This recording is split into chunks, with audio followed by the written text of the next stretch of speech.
Brett Perigo, tonight's second place finisher. Plenty of fans here, Brett, and a solid second place finish. Yeah, I got to shout out the Turn 2 Terribles over there. They're all a bunch of good guys to hang out with, talk to. I really like them.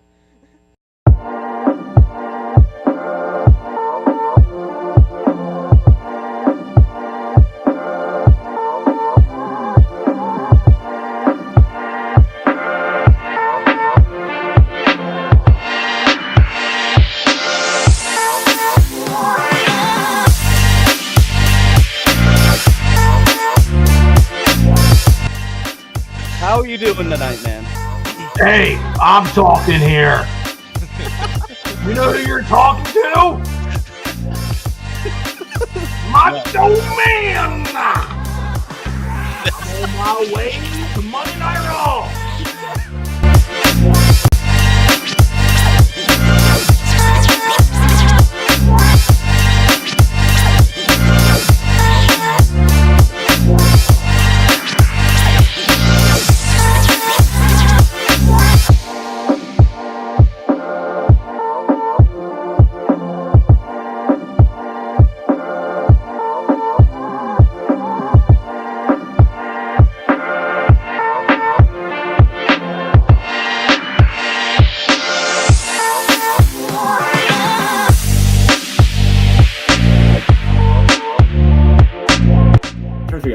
The second one.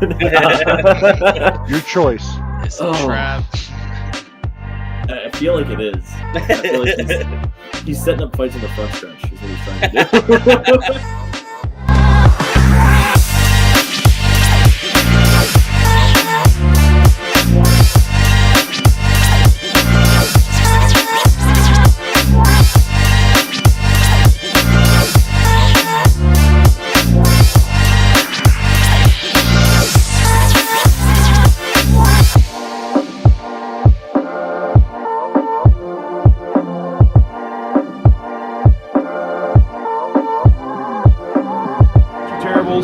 Port Royal Speedway. Got Devin Gordon with us At Keene Motorsports Shop here with Kyle Keene. Sitting here with Sean Keene. We're going to talk a little bit about racing history. Yep.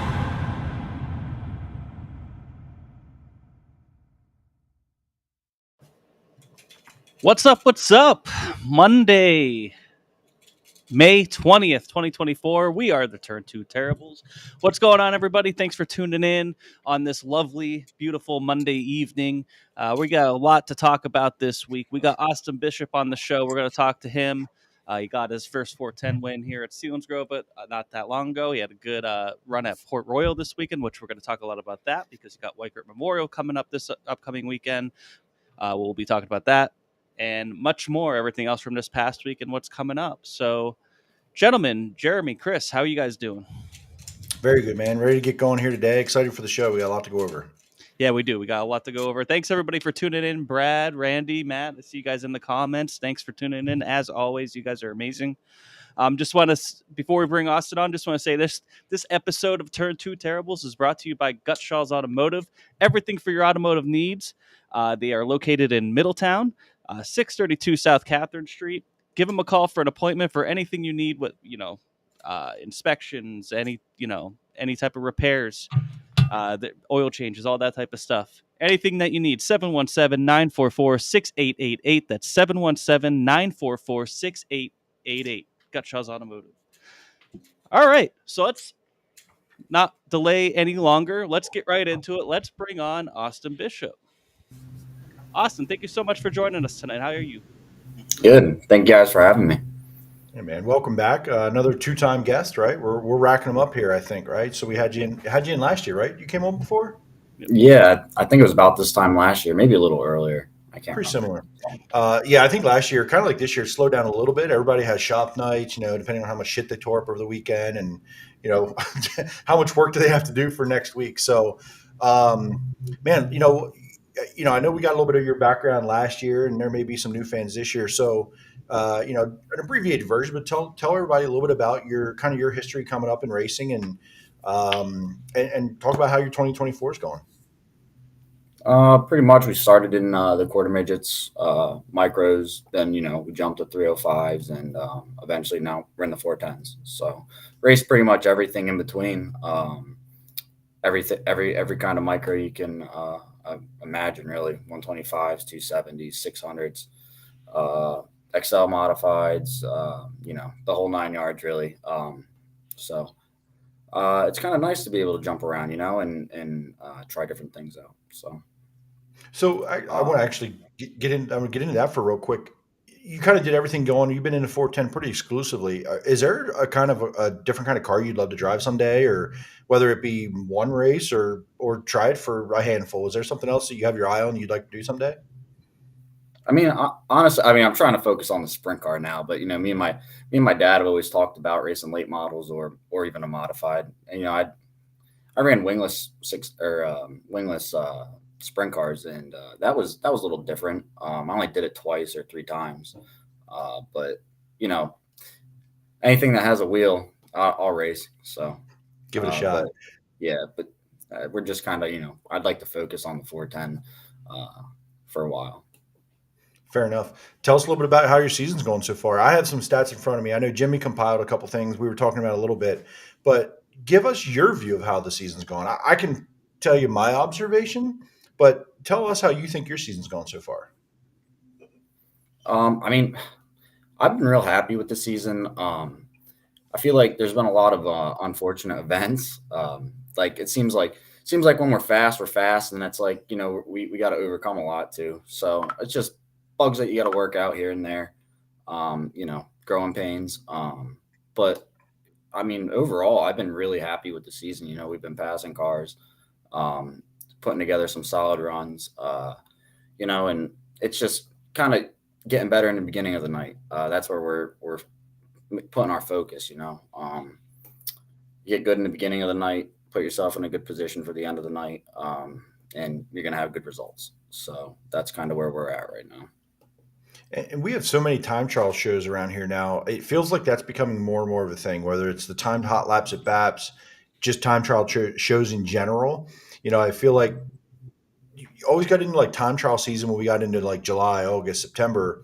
But I feel like we're getting time trials earlier and earlier in the year more often. I mean, am I crazy, or do you think that's sort of kind of the way things are trending? Yeah, I think they're trending towards that a lot. And I mean, honestly, I like it.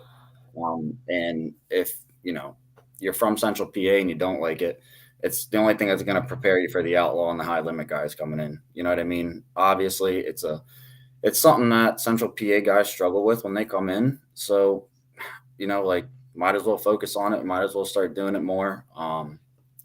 And I like it because it's like it's as good as what you're going to be. You know what I mean? It's not like luck or anything. Like you put yourself in a good position or you put yourself in a bad position based on your laps. So, that's how I see it. And that's how I feel about it. If I go out there and bust out a bad lap, I feel bad, but you know what? It was me that did it, instead of pulling a pill. So, I kind of like it.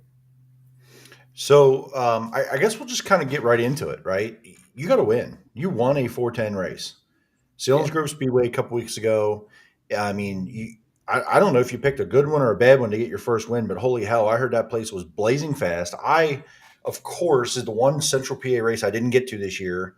You win the damn thing. So tell us a little bit about that day, man. Tell us a little bit about that night. I briefly talked to you and you said, hey, I knew I had a pretty good car from like the first time on the racetrack that night, but tell us how all that went. So, I mean, I always had a lot of confidence at Selinsgrove. Even last year we were fast there. I can't remember what race it was. We started 20. It was their big race last year. I guess it was the Nace. The Nace, yeah. We started like 22nd or something, and in 10 laps I was in 8th, and Mark Smith blew a right rear and collected me. I honestly thought we were going to end up in the top 3 that night. That was a 40-lap race, and we were rolling.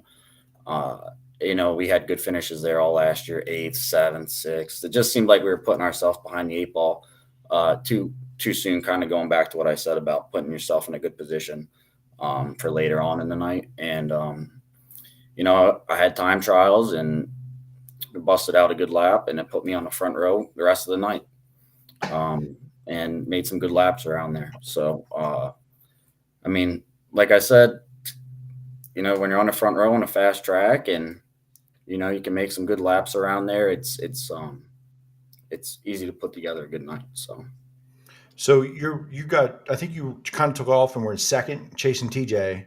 So what's going through your mind when you're in second? You know you're better than him, or were you waiting for a mistake, or it was just like, hey, I ran him down, I'm taking my shot. How did you kind of set that up on a track that's pretty fast? And typically when it's fast, it's one lane that's very fast. So how did you make all that work? Yeah, I really didn't have that good of a car in the beginning of the race. And I kind of told everybody that. I was struggling with the wing slider. For some reason, the wing kept trunking on me. It was almost all the way back on the first restart, and Devin had gotten past me, and I noticed it. And luckily we got that restart, and I rolled it back front. But if we never got that restart, I probably would have never seen it. You can't look up at your wing. Then once I rolled it back front, things got a lot better. It definitely helped that Devin had an issue, because he would have been hard to get past. I think we still had a good car. I think we would have still gotten past TJ, but I would have definitely had to work my ass off pretty good to get past Devin. He would have been a tough competition. So it would have been a good race. It would have been a good race for sure. Well, and listen, I like Devin, but no knock on Devin. But his consistency this year has been something happening. So your odds were in your favor the way it seems to have gone lately. But at what point did you pass TJ in that race? I think it was lap 12. Lap 12 okay. I passed. Yep. So it was probably 25 or 30 lap feature. So when you got past him, and did you have any idea where you were and who's behind you, how much of a lead you had? I mean, what goes through your head as you're leading that race, and is it everything that could go wrong? Just focusing on your marks and waiting for a checkered flag? How's that all process? Yeah. So pretty much as soon as I passed him, I knew we had a pretty good car. And I was kind of like, the first thing I thought about was just being conservative. It was a bad fast track, pretty much flat out the whole way. And we're burning through a lot of fuel. So just trying to be conservative. I knew the car was good. I actually started lifting pretty good towards the end of that race, just because I didn't want to run out of fuel. And I did run out of fuel the last 2 laps. I started spinning and sputtering pretty good. If there was probably a red flag or another caution, we wouldn't have made it. I was hoping that, maybe they would take a fuel stop or something, but we wouldn't have made another lap. There was a lot of attrition in that race too. You know what I mean? There was like 10 cars left, and you were starting to lap them towards the end. But did that make you nervous at all, knowing how many cars were dropping out because of mechanical issues? I think what helped us was early in the night after time trials, we were pretty close to burning up. And I told Charlie, we better check some plugs, make sure that the engine's good, because it was laying down coming off the corner during time trials. And he got on it pretty quick. We noticed that they were burning pretty good. So he just played the safe card and got it ready for the heat race. And we're pretty much ahead of that the whole night as far as engine problems go. We were pretty rich.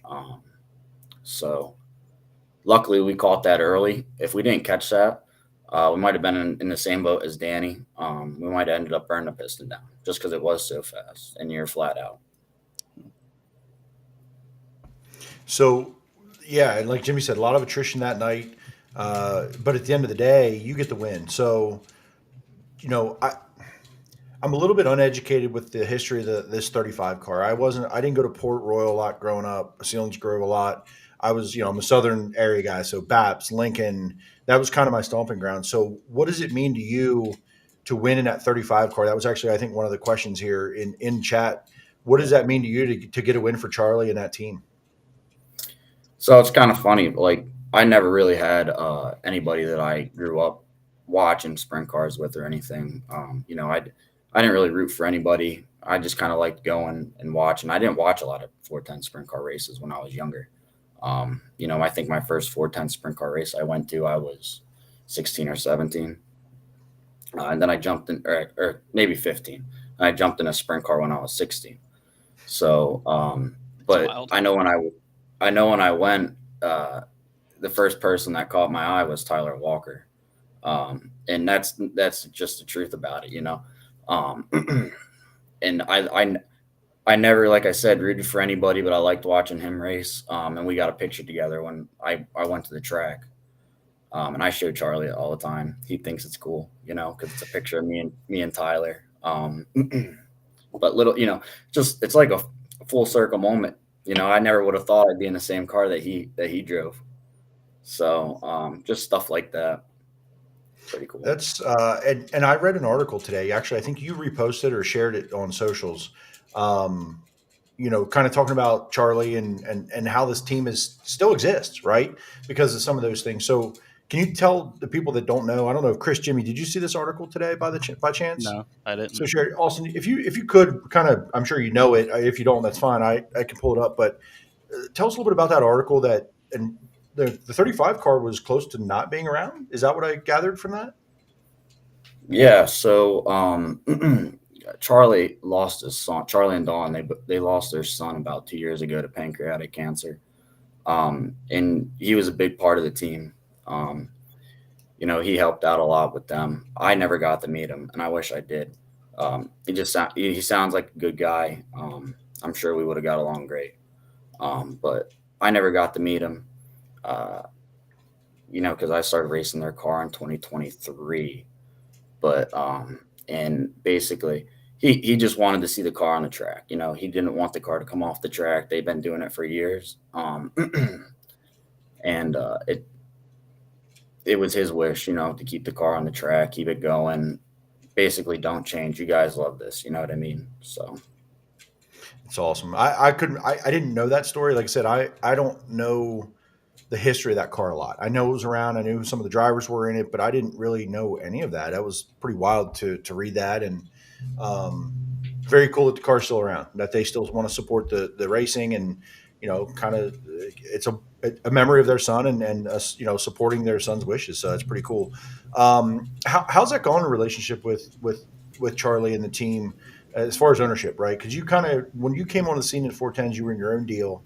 And then you kind of in 2023, you got tied in here with this. So how did that come about? And how's that kind of relationship building gone so far? Oh, it's great. You know, those guys, they treat me great. I don't think anybody could treat me better than them, honestly. You know, I spend the weekend with them.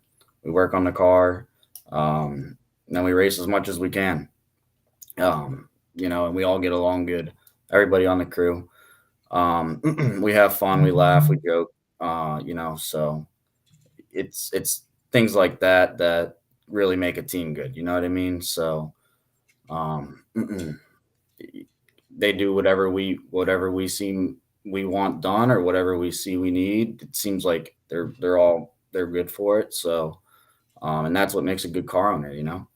The other thing is like you want to have good people around you, and that's what it is. So, yeah. So I'm gonna Jimmy and Chris get some questions here, but a quick observation, right? And I told you, you're pretty positive about your season, and I told Jimmy, I kind of was like, you know, I think it's a mixed bag of results. I said, but I think it's been more good than bad, right? Because I got pretty close with your team a little bit last year and followed, and there was challenges throughout the season, right? There were some engine things, and then there was, you know, if we tore up a race car, didn't make some features. Sort of the growing pains and learning, not only you being like still learning how to drive a 410 and race with the best in the country, but also with a new team and, you know, a new deal there, a new team for you. So I looked at that Selinsgrove race. You know, you had a top 10 at opening day at Williamsgrove. You had a 7th. You ran 10th at BAPS beginning of the season. And it was the results were a little bit mixed after that. There's, you know, somehow you finished 27th at Port Royal. I don't know how that happens. At least it says that.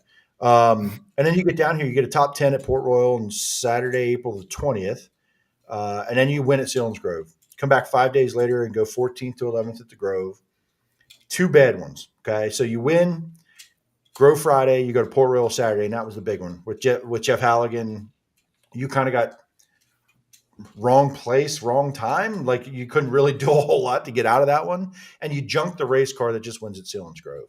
And I'm pretty sure I saw you either like that night or the next weekend was like, well, the car you won with is gone. So now what? Right. And you're like, well, we kind of threw this thing together. So talk about that and like it's never good to tear up equipment. We know that, right?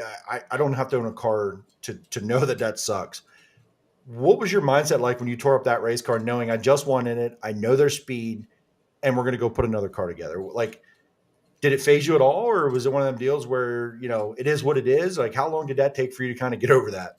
Yeah, it's a little bit of a disheartening feeling. You get comfortable in one, and then sometimes the next one doesn't act the same. So they feel a little different every now and then, and they react different to the changes that you make. So, you know, luckily I got a good crew chief and a good guy back at the shop to help me on the cars. So we jump back on it pretty quickly. And you know, like this one, the one that we're using now just seems like it wants something a little bit different. So once you figure that out, then, you know, it's the same thing every time. It's just figuring it out at first, what you need for that car, what that chassis likes. But now we had, after we junked that car, we had another one put together pretty much by Monday. Tyler Rissler and me, man, I tell you what, he's the best help I can find. He's been with me since I was probably 14 years old, racing 600s. And ever since then, you know, we just kind of stayed together. But we know each other pretty good, and he knows what I like. So, you know, and he knows how I work. I know how he works. But yeah, we threw another car together pretty quick, and Jim Schreiner got the job done. You know, he got to the wrenches on it and figured it out pretty quick. So For sure. Jimmy, Chris, what do you got? I'll be right back. Justin Whittle's in the chat here saying hi, Austin. So he had a real scary deal on Port. So glad to see he's doing okay. Hey, buddy. Talk about your Saturday at Port. Podium finish, tough, stacked field, fast track. It seems like you really like fast tracks. Tell us about your night on Saturday. Yeah, you know, obviously we got lucky, started on the front row, but we needed that. You know, like you said, the track was fast. So pill draw definitely helps there. But you still got to maintain that position. I got out front early in the heat race, and then I think we missed the gear in the heat race, and the engine didn't have the engine heat in it that I wanted. And Dylan got back around me, but you know, started on the front row of that feature. And kind of stayed in second for most of the race, and the car started coming in real hard at the end, and I got caught up behind a lap car. Probably made the wrong moves on him and wasted some time when we were really fast. I started reeling Tyler back in, and like I said, I just got caught up behind him and missed my marks, and then lost some ground. So After a good run there, you know, running Weikert this upcoming weekend, how do you feel going into that event? You know, how do you feel about, you know, maybe your chances at winning $75,000? You know, I really want it. The car's fast, especially at the Port. We time trial really well there. So just making sure that we're on top of our stuff, and making sure that, you know, the car is geared right. We got the right fuel setting in it. Read the track right. Just all the little things, you know, trying to get ahead of the game early, because honestly, I think the high limit's going to be harder to race with than what the Outlaws are. Looking forward, they have a better field, 1 through 16. You know, Outlaws have a few guys that can win every night. High limit, pretty much anybody can. Absolutely. So, and they can beat they can beat the Outlaws. They've already beaten the Outlaws. Like, the high limit tour is definitely, I think, the best tour right now. So they're going to be the hardest to beat. I could agree on that, Chris. So, first question, you kind of touched on it a little bit there, but going back to prepping for getting out of the box and unloading fast to set yourself for a good night, what are some things you and the teams worked on maybe over the off season to be better at unloading for time trials and being fast to set yourself up? Yeah, you know, we definitely focused on the engine program a little more this year. We got some good sponsorship during the off season. We were able to upgrade our engine package and acquire a new 410 that, you know, we'll have at the end of the year from HP Engines. But just little things, and it's more of a mental approach than anything. Just having everything ready to go in the car, not rushing around. And then the guys being on top, talking to me, telling me if the tracks change or anything when I'm in the car, what somebody else did, and me reading the track. So just getting a better reading of the track, honestly. You don't really change too much setup wise. When you get a good setup, you kind of stick to that. It's just, like I said, reading the track, making sure you're ready for what changes are coming to the track, and keeping up with it. So, go ahead. Sorry, Chris. Well, I was just going to say, I guess my last question would be, so you have that win out of the way, first win. What are your goals for the rest of the season? I'd really like to get a few more wins. The first one's cool and all, but I feel like you don't X yourself until you get a few more, I want to be able to pass cars and get some wins. I want to be able to be up front, contending with the high limit guys, contending with the outlaw guys, time trialing good, just putting together solid nights, being more consistent. Just once you get that down, then your confidence is through the roof. And really, that's all this is. You and the crew get some confidence, and it's hard to stop. It's hard to stop those people. Yeah, Jeremy. What's your favorite version of Port Royal? I don't like when it's like super slick. I don't like slick racetracks. I guess I should, but I don't like when they get slick. I like when it's slick to a curb, where you could throw a slide job, or stay in it pretty hard. I've always told everybody, they give you 950 horsepower. Like, why don't we use it? Yeah. Like, what's the point of this? So, no, I need to get better on the slick tracks, but I like Port Royal when it's slick to a curb, something that you can stay in it on and throw a pretty big slide job. So on Saturday night at Port, it seemed like a really odd surface from the times I've gone up there. Like, we do typically see, not typically, but we see two versions of it. We've seen just heavy, or that really slick and there might be a curb, or you're just slick to a wall. Saturday night, it looked like it was blowing a little bit of dust, but it also looked like you guys were still hammered down in the feature. So was there any slick to that place at all? Or was it kind of like you just get it in the corner and just stay in it because there was a curb? Like, what was it like for driving? Because it looked like a little dusty at times. Yeah, the heat races were obviously hammered down. So was the feature.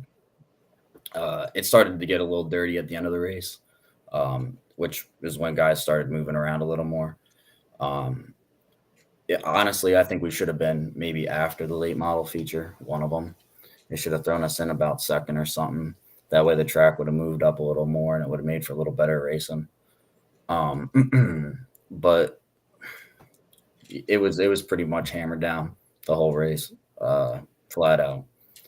A little bit of break here and there, but that was about it.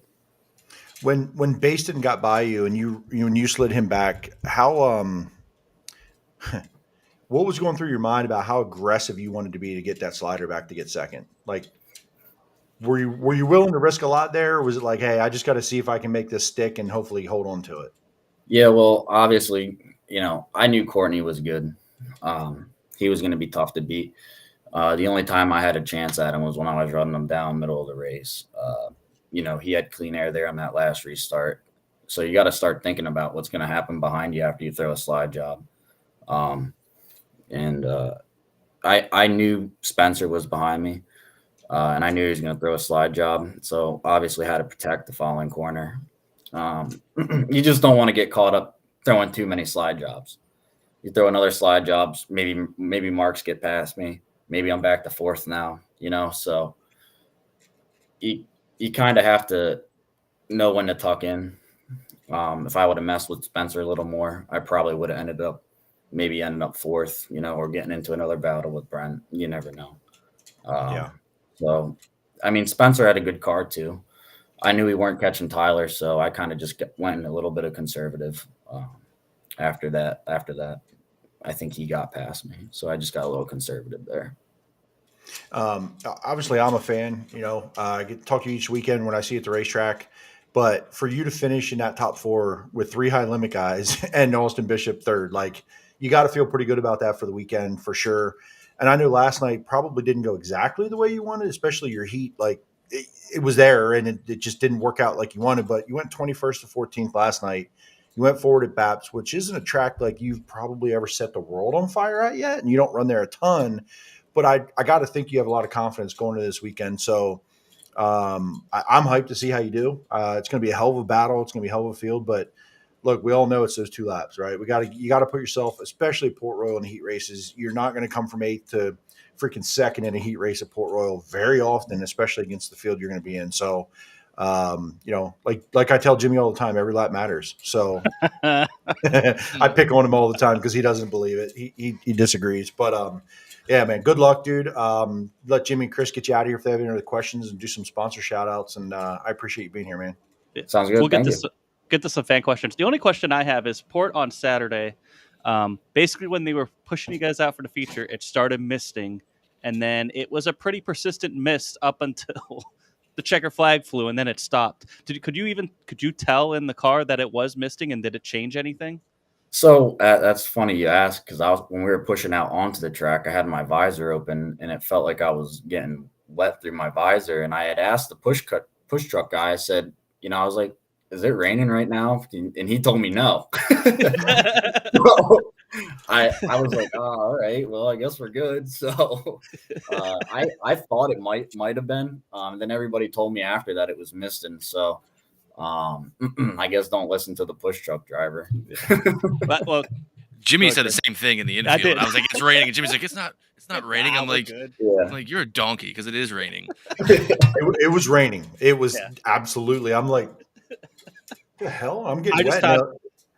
I found it hilarious too. As soon as that checker flag flew, it was done. It was gone. It only did it for the feature. It was nice the entire night, and then all of a sudden, just when you guys are pushing out to the feature, it decided to mist. It was very random. That probably didn't help the track situation either. It was already fast, and it just made it even faster. So, I mean, 15 O's, 14 eighths a track record there, and we were in 15 O's for the heat races. So, you don't, and what were times at BAPS? 15 5s. Yeah. Exactly. 15. You're getting around a track that's 2 times the size quicker. I've been at Port twice this year, and both times they were in 15-second freaking lap time for time trials. I've been up there twice, and both times this year. There were years I went up there, and it would be 1 time a year. It was heavy. Once a whole year. I've been up there twice, and it's been 2 out of 2 heavy. I thought for sure with him preparing for rain all weekend that thing was going to be like hard packed, dusted off in hot laps. I couldn't believe it stayed like it was all night. I mean, were you shocked a little bit too? It was smooth though. I was happier that it was smooth. It wasn't ruddy. So when it's that fast and it's ruddy, then that's a little bit of a problem. But it was nice and smooth. It was nice and smooth, and we didn't really have to worry about getting up on a bike too much.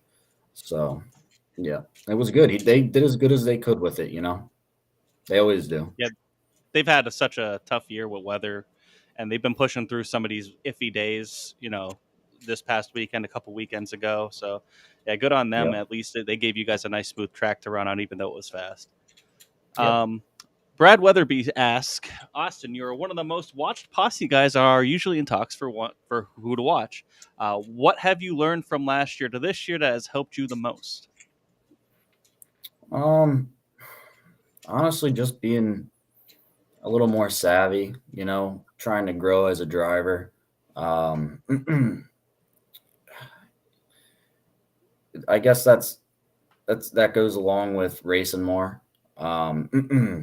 And honestly, we've raced a lot, so it helps me out a ton. And my crew chief, he gives me a lot of confidence. And just everybody telling me, that we're good. We're getting faster, and seeing it happen. Confidence is key. Confidence is key. So especially in these things, and you kind of got to get to the point right away. You can't just sit around in these things. You kind of have to make it happen early, and then once that happens, it gets a little easier for you. So. Randy Kopp asked, "What is your favorite track to race at?" I was just talking to somebody about this. Path Valley. I wish Path Valley would run 410s a lot more. We don't have very many bull rings around here. Other than Grandview, it's Path Valley and Grandview. And I want to race it at Path Valley in the worst way. I wish Speed Week would have a show there. I wish there would be a couple during the season. And I've heard reasons why we can't, but yeah, that's my favorite place. We agree. Yeah. And it does boggle the mind as to why it doesn't happen.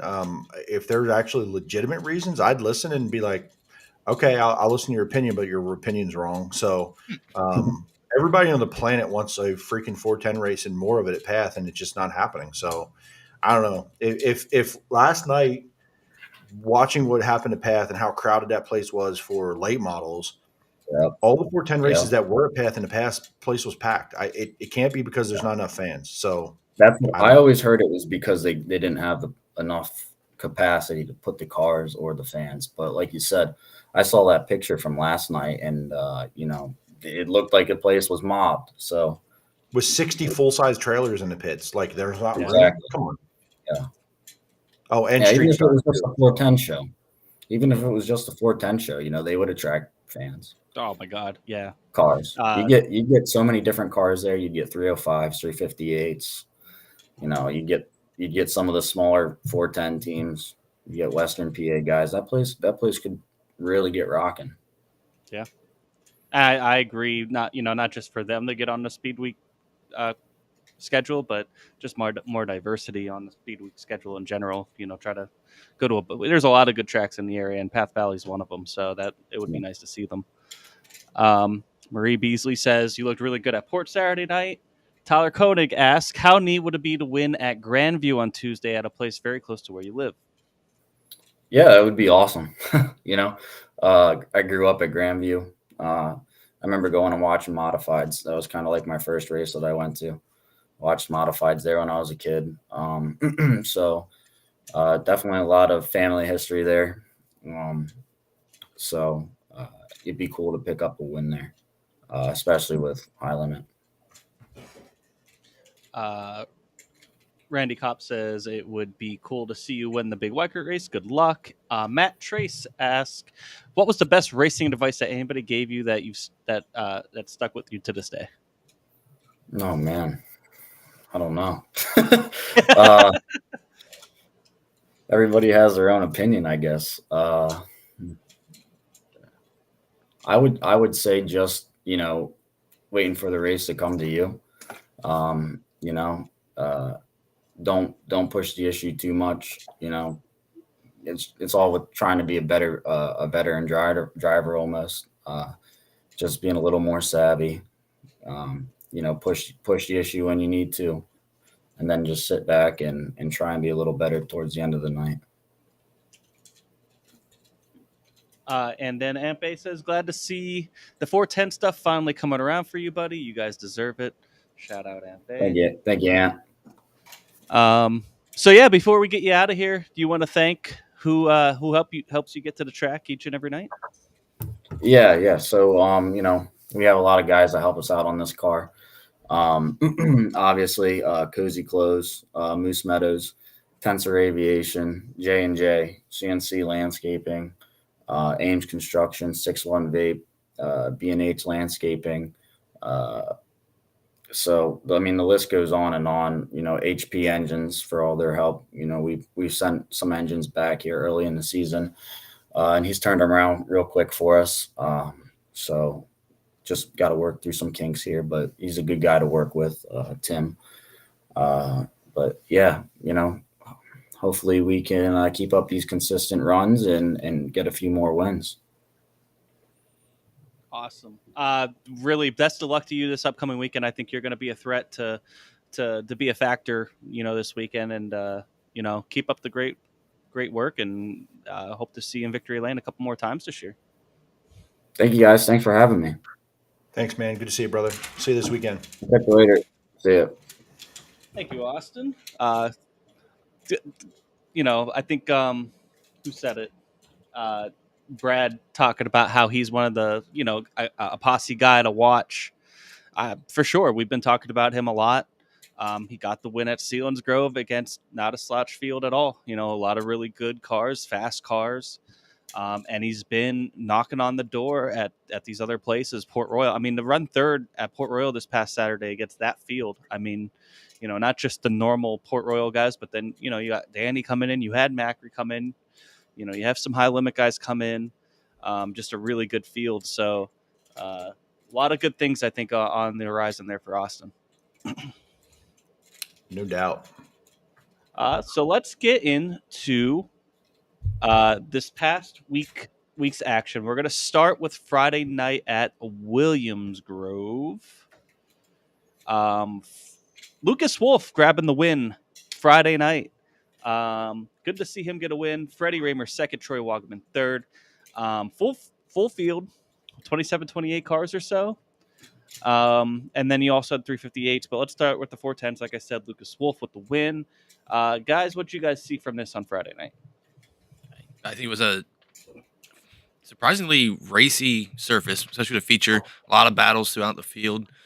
I don't know. I mean, Lucas started second, but I think him, Freddie, Troy, or Chad Trout could have won that race depending on how certain things went at certain times. I was entertained. It's a solid night considering the weather we've had here, and I mean, it didn't look like it was going to widen out, but it was definitely a racy track. Friday night was weird with the weather. It didn't look like, you kept looking at the hourly. It's like, all right, we're good. We're good until probably midnight, 1 o'clock. And then you would look at the radar and like, we're going to get pummeled by 6 o'clock. And yeah, I mean, it didn't rain. Thought. And then, I mean, they started the feature. They ran, 2 laps, brought on a caution, parked the cars for like 10 minutes because of rain, kind of like we had at Port, just more drops. And then we were good to go. But, I mean, I had fun. It was a good time.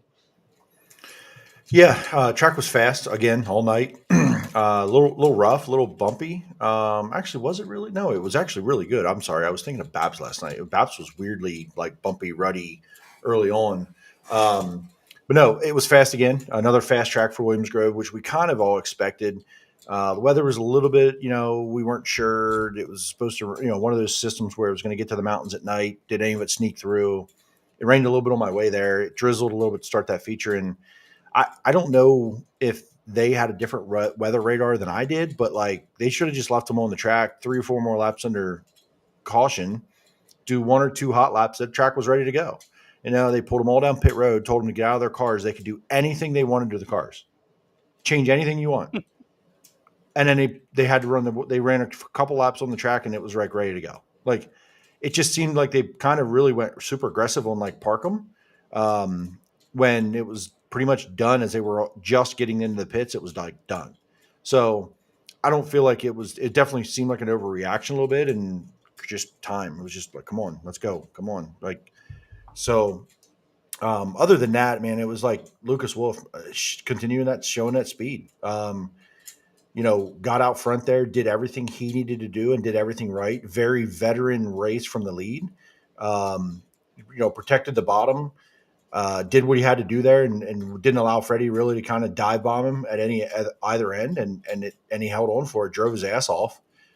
When you hold off Freddie in a heads up battle under green, you did it right and you drove the car hard. So I talked to him at BAPS last night actually and congratulated him again and just told him how impressed I was with that drive that he did there to end that race. So super cool for him. I hated that there wasn't victory lane because that's always going to be a popular win. But they canceled Victory Lane to get the 358 feature rolling.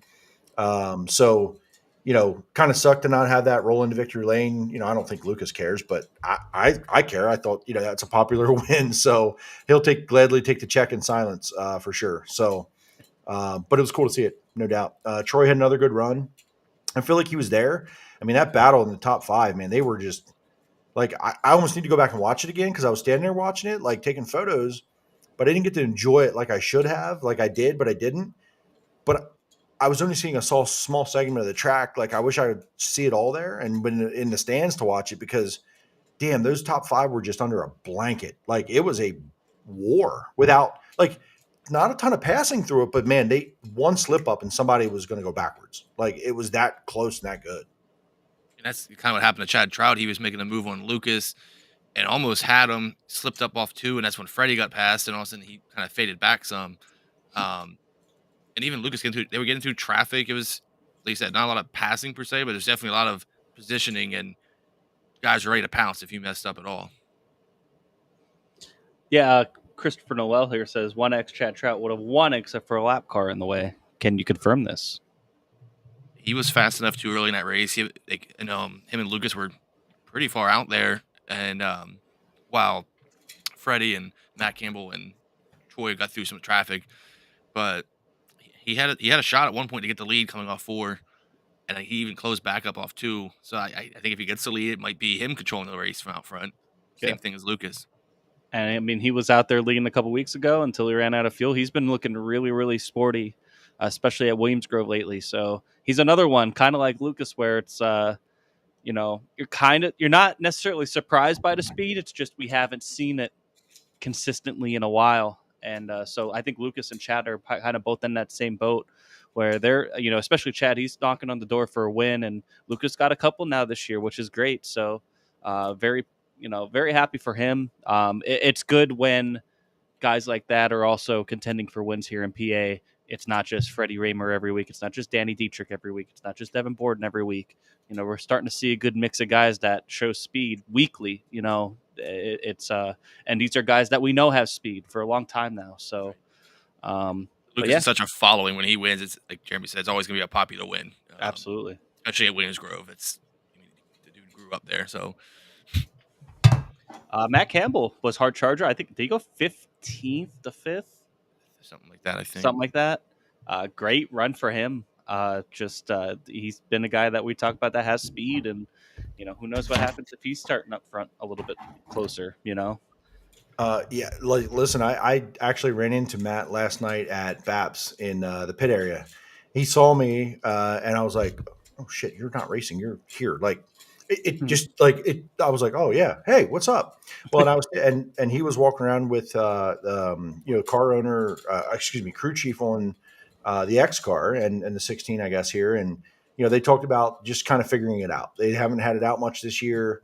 A new combination there together, crew and just they have the speed. They just got to put it all together, right? They got to put the whole night together because this was a time trial show as well. Or it was group time trials, and they just need to put it all together. They can pass cars. They have the speed. There was just a lot of little things that they're learning as they go, sort of deal. All the way back to the Lincoln Outlaw show. They talked about a couple things that they screwed up, not screwed up, but just didn't make the right decision on or didn't make a decision on that. They're like, okay, mental notebook. We're going to get that right for next time. We're going to get that right for next time. And they're building that communication and that relationship. And like I said, and they actually thanked me for picking them as dark horse for the Lincoln Outlaw show. And Steve Clayball, sorry. And they were like, hey, we appreciate that. And I said, it wasn't doing you a favor. I was like, I believe in you guys are a team that can go freaking do that. And then we talked about that, and learning from not mistakes necessarily, but in their mind, a mistake because it hurt performance. So just learning from the mistakes, and you have all the chances to make them all. Just don't do it twice, right? As a team, and go, okay, we got this. Or we made a notebook, not a notebook on weather or track surface. It's okay. We did this that time, and this is what we should have done differently, right? Not even just setups and track conditions or whatever. It's all these other things to communication building between each other. So, listen, man, I'm a believer in Matt Campbell and his talent. He can go win a lot of races. It's just got to all come together at the same time. Absolutely.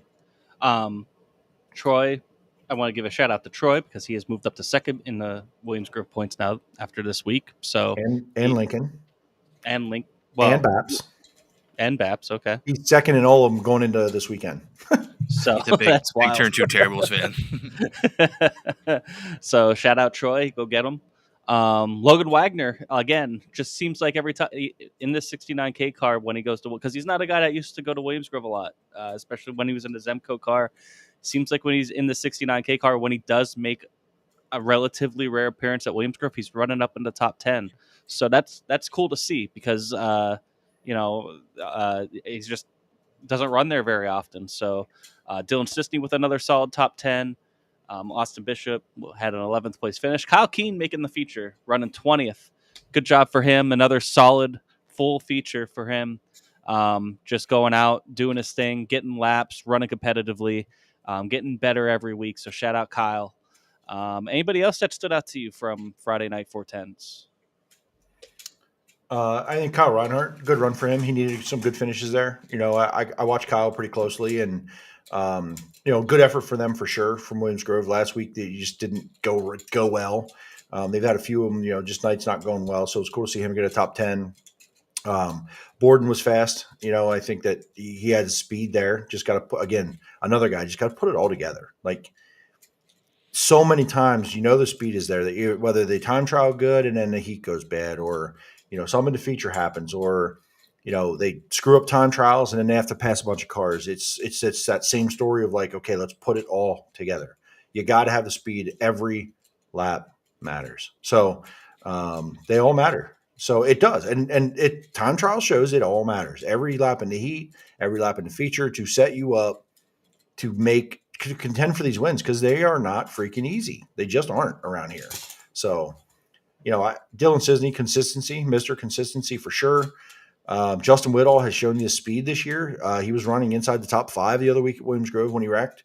So, we're going to get to that here in a little bit about his situation, but a lot of these guys, man, like it's week after week, just impressive. Freddie, Lucas, Chad Trout, Matt Campbell, Devin Borden, Justin Whittall, like Ryan Wilson, 13th. He's improving, right? Yeah. Like he's getting comfortable again. I think Ryan Taylor won the B, started in 20th and ended up 12th there. Yeah. So like Ryan Taylor's had a good season at Williamsgrove, all things considered, for as little as he races at this point.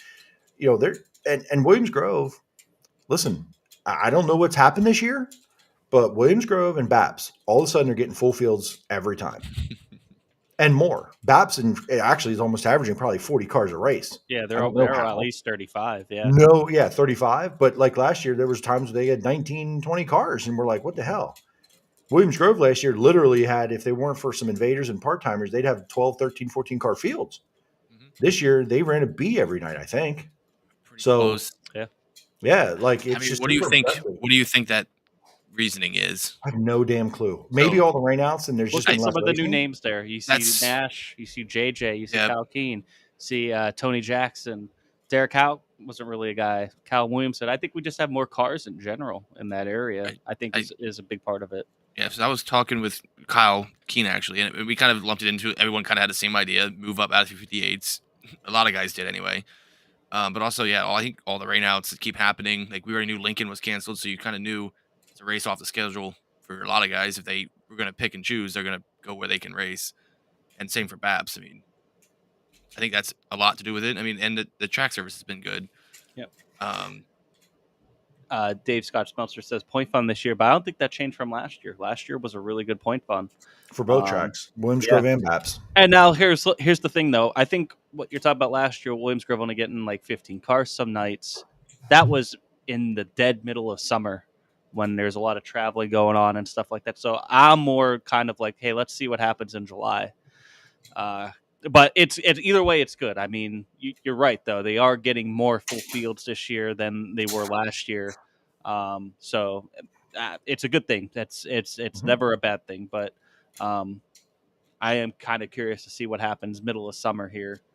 When there's some other things going on, are they going to continue to get 25, 26, 27 cars, or are you going to have nights where you have 19 to 20, which is fine too. You know what I mean? But it's good for Williamsgrove, though. I definitely think, obviously the payout helps for sure, but for me, I think it's just you have more cars that are willing to race, that are ready to go than there were last year. I don't know because we would still get races where we get 40 cars, right? It's just a perfect combination. I think the weather's playing a factor That because too. Yep. does Jeff Halligan run Friday night if he knows Port gets in Saturday? Good point. Yeah. Derek Houck decided for the first time this year to go to Williams Grove, right? If that wasn't a time trial show, Kyle Reinhart wasn't going to be there. He's running time trial shows. So Logan Wagner, are they full time at Williams Grove every week, right? So Yeah. you didn't have Lance this week. So I think the fact of Saturday, obviously Lincoln being rained out, and I think most of the world thought Saturday Port Royal wasn't going to get in. When you're standing there Friday night, Thursday, you're making your plan for the weekend as a race team. You're thinking, okay, well, let's pack up and go to Williams Grove, man. Let's get some laps, So I think it's been a little bit of the weather, right? Our Saturdays have been really iffy. Williams Grove's actually probably been one of the luckier ones. So it's availability. So I think there's some of that. I think it's a combo. Yeah, but you're right. I think you get into July and we'll see. But yeah, I think Derek Houck, he actually just mentioned, I think they heard a motor and they might be done. He's looking for rides. Yeah, he looked really dejected Saturday night after Port. He looked really upset. So you never want to see that. Christopher Noel says, do you think it's because the big names are not here as much? I don't think so. No, because I think some of these guys aren't necessarily out there to contend for wins yet. They're just wanting to make fields and get laps. Yeah. And they know Williams Grove's been a place where you could show up, put a 410 in it, and you're going to make a feature. You're going to get a hot lap session, a heat race, and an A-main. Mm-hmm. Now this year it's like, damn, I'm fighting for a B to get my lap. So, I don't think so. I don't know if it's contributed. I doubt it. And also without guys. Yeah, and without, just it's only a couple big names, but those are still cars that you're without then that kind of bring the car count down. So, yeah. I mean, you have a 32-car field if you have some of the guys that ran there last year, some of the bigger names there that didn't go to high limit, So, I don't know. But it's a good thing to see. It's not a bad thing at all. It'll be interesting to keep an eye on, and it's good for Williams Grove. Real quick, you mentioned Logan Wagner. Yeah. And I had to look this up because I've already seen rumblings about the 69K and it's not performing and, whatever. Okay. I don't know about that. Here's Logan Wagner's season. He's ran 7 races. 7. And were they all top 10? I think they were all probably top 10s except for he has 5 top 10s. He has a 16th at Port. I think that was the night at the Kaufman when he blew a tire. Yes. Right. And he has an 11th at Port this weekend. Otherwise, it's 9th, right there. It's 9th, 5th, 7th, 8th, and 8th. Yeah, it's not a win every freaking 2 nights out, okay? But they're still figuring out as a team what he likes, what they like, what they need. And he's not been doing this for 25 years. He's not a veteran. And listen, Lance Deweese is an alien. That 69K didn't win that many races its whole life until Lance Deweese got in that car. So let's just pump the brakes a little bit on this isn't working out kind of deal. So I agree. 7 whole freaking races and we're all in the middle of May. Like, let's just relax a little. And how many did they have together last year? There's race 12 for them now, and they all were tough fields. Right. At the end of last year, everything was a tough field for them, and they were chaos. There you go. They'll be all right. Comment there, Jimmy. Randy, this is the owner of the 1X. The 1X wouldn't have been there if Lincoln was running. Last minute decision to go. Only running time trial shares at the Grove, right? So exactly, like that's common. I think it's all of those things are playing factors. Reinhardt, time trial only. The 1X was not planning on coming, but hey, it's a time trial show and Lincoln already canceled. Let's go to the Grove. So it's just the right combination at the moment. And maybe it doesn't last, but it's more promising than we started last year by this time. So doesn't Knoxville run time trial shows like every week? They do time trials for all their divisions, or at least 360 and 410s. Maybe it seems to be maybe more of a direction that we go around here. These tracks have gotten so efficient at being able to do it. Even if it's group time trials, 3-4 cars at a time. Instead of doing a random pill draw, I think it's the way to go. Because if that means if you see here team owners here and drivers saying, "Hey, I'm only going to go if it's a time trial show," I think tracks are starting to listen and making more time trial shows, like you asked with Austin before. They're doing them early in the year. It could be a time where 90% of the friggin' shows around here are time trial shows, and I think a lot of people would be happy with that, and it would be interesting. So maybe you get more cars that way. The more time goes, the more I like BAP's format. The group time trial hot lap Yeah. session. I'm fine with. You're time cutting out a whole concept. session, all the cars 4 at a time. You're timing and hot lapping together. I mean, I'm more and more leaning toward I like this. I like the format. You know, line up however you want to do your format after that, based on those lap times, fine. But I'm liking it more and more. What do you think, Chris? I'm a sucker for single car time trials. But Same. I know. And we'll have enough of it. I mean, I get there's a time and place for that, like the 50, the national, the outlaw shows, the high limit shows. It's probably the time to do those, not every week. Right. But I personally like one car at a time. But I mean, anytime that you can give guys a chance to make their own luck by going out and timing, I think that's going to be a good thing. Amp A says, it's still early enough yet. Grove hasn't had a handicap show yet, have they? I think you'll see car counts drop slightly once handicaps starts ramping up. And that's kind of what I was saying. Like, let's wait till July and see, what happens. But either way, I mean, I don't think a 20 car count is a bad thing. I don't think it's because, like you said, there's some of these guys that are coming because they know they're going to get through the entire night. Is it ideal? No. But, I mean, we have a lot of quality cars here, and you're going to see quality racing even if it is only 20 cars for some reason. But yeah, I am kind of interested to see how that goes throughout the season. I'm fine with group time trials, but single car time trials are definitely the best. But I think that should definitely be for your bigger shows for sure. Those are definitely the best. Steph asked, what are handicaps and what do they do? And you guys want to help explain that? Well, in my case, oh no, that's not what you mean. Go ahead, Chris.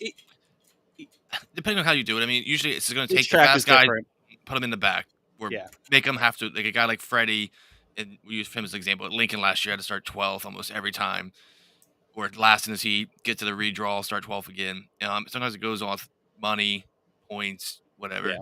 I think Williamsgrove does money. It's a way to try to help parity in a way. Yes.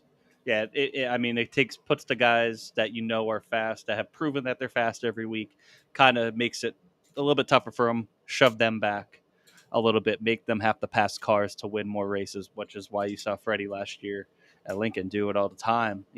That's what made what Freddie did last year so impressive, because it wasn't just he's starting on the front row or the top 2 rows every time. He's coming back from 12th because he's getting handicapped and thrown back there. So there was a time, and he's still coming through. There was a time when I think it made a lot of sense. The field now is so close that it's probably time to look into a different direction, because there's no real slouch. Look at that top 10. Any one of those guys starts on the front row. And maybe that's time trials. That's what I'm saying. It's probably trials or something. This has been the debate of the decade, because this is what the fans usually and drivers usually go to bitch about when everything else is boring. Okay. This is like slow news day arguments, is handicapping. Is it good? Is it bad? Is it against this team? Is it against that team? Is it for the little guy? Is it against the big guy? Blah, blah, blah, blah, blah, blah, blah. I've been hearing it for years and years and years. The reason they do it is that they don't want to do time trials, either for efficiency of the show or guys having to feel like they need to go pay for a big motor for 2 laps, right? Just like we talk about when the Outlaws come into town. Oh, they built these monster motors for 2 laps, and it forces you to go by. Okay, well, let's not do time trials, and what we'll do is we'll take the high point guy and we'll line him up in the back of the field. And the high point guy is going, well, your track sucks, and I can't pass cars because it's one lane all the time. There's no perfect way to do it. No, there's no balance. Yeah, you're just trying to find them. When they just draw out of a hat, if somebody goes, oh, this is shitty because I got the shittiest luck on the planet. There's no perfect way. I do like a mix of it. I don't know if there is a perfect way, because even if it's group time trials, you're still going to have the guys bitch who don't have the motor, right? Mm-hmm. Or complaining that's why they don't have enough speed or blah, blah, blah. Like it's been that back and forth thing forever. I believe, though, if we are time trialing, I'm a big fan of time trialing against your heat. At least you're going to be close to the same track surface and track state. At least it's equal that way. And then you get to go perform. I don't love handicapping, but I know why they did it, so fans don't just see the same guy win from the pole every week. I totally get it, right? I totally get it. but there's, I don't know, a competition has gotten closer. It's harder to pass. Aero, these cars, everything, and I've heard that kind of thing for years. I'm okay with the handicapping. Listen, if you're good enough, you overcome it, and Freddie can prove that, right? Mhm. So he proved it at Lincoln last year. No matter how much people want to say that everything was given to him, it's just not the fact. It's just not true. So it'll be a debate to go on forever around here and everywhere else. I don't necessarily believe we need to go to time trials for every track, every race, everywhere. I don't think so. I don't think it needs to happen. But if it's going to, it'll be 410s, right? The premier division. Yeah. I think just 410s if you're going to do it. Yeah.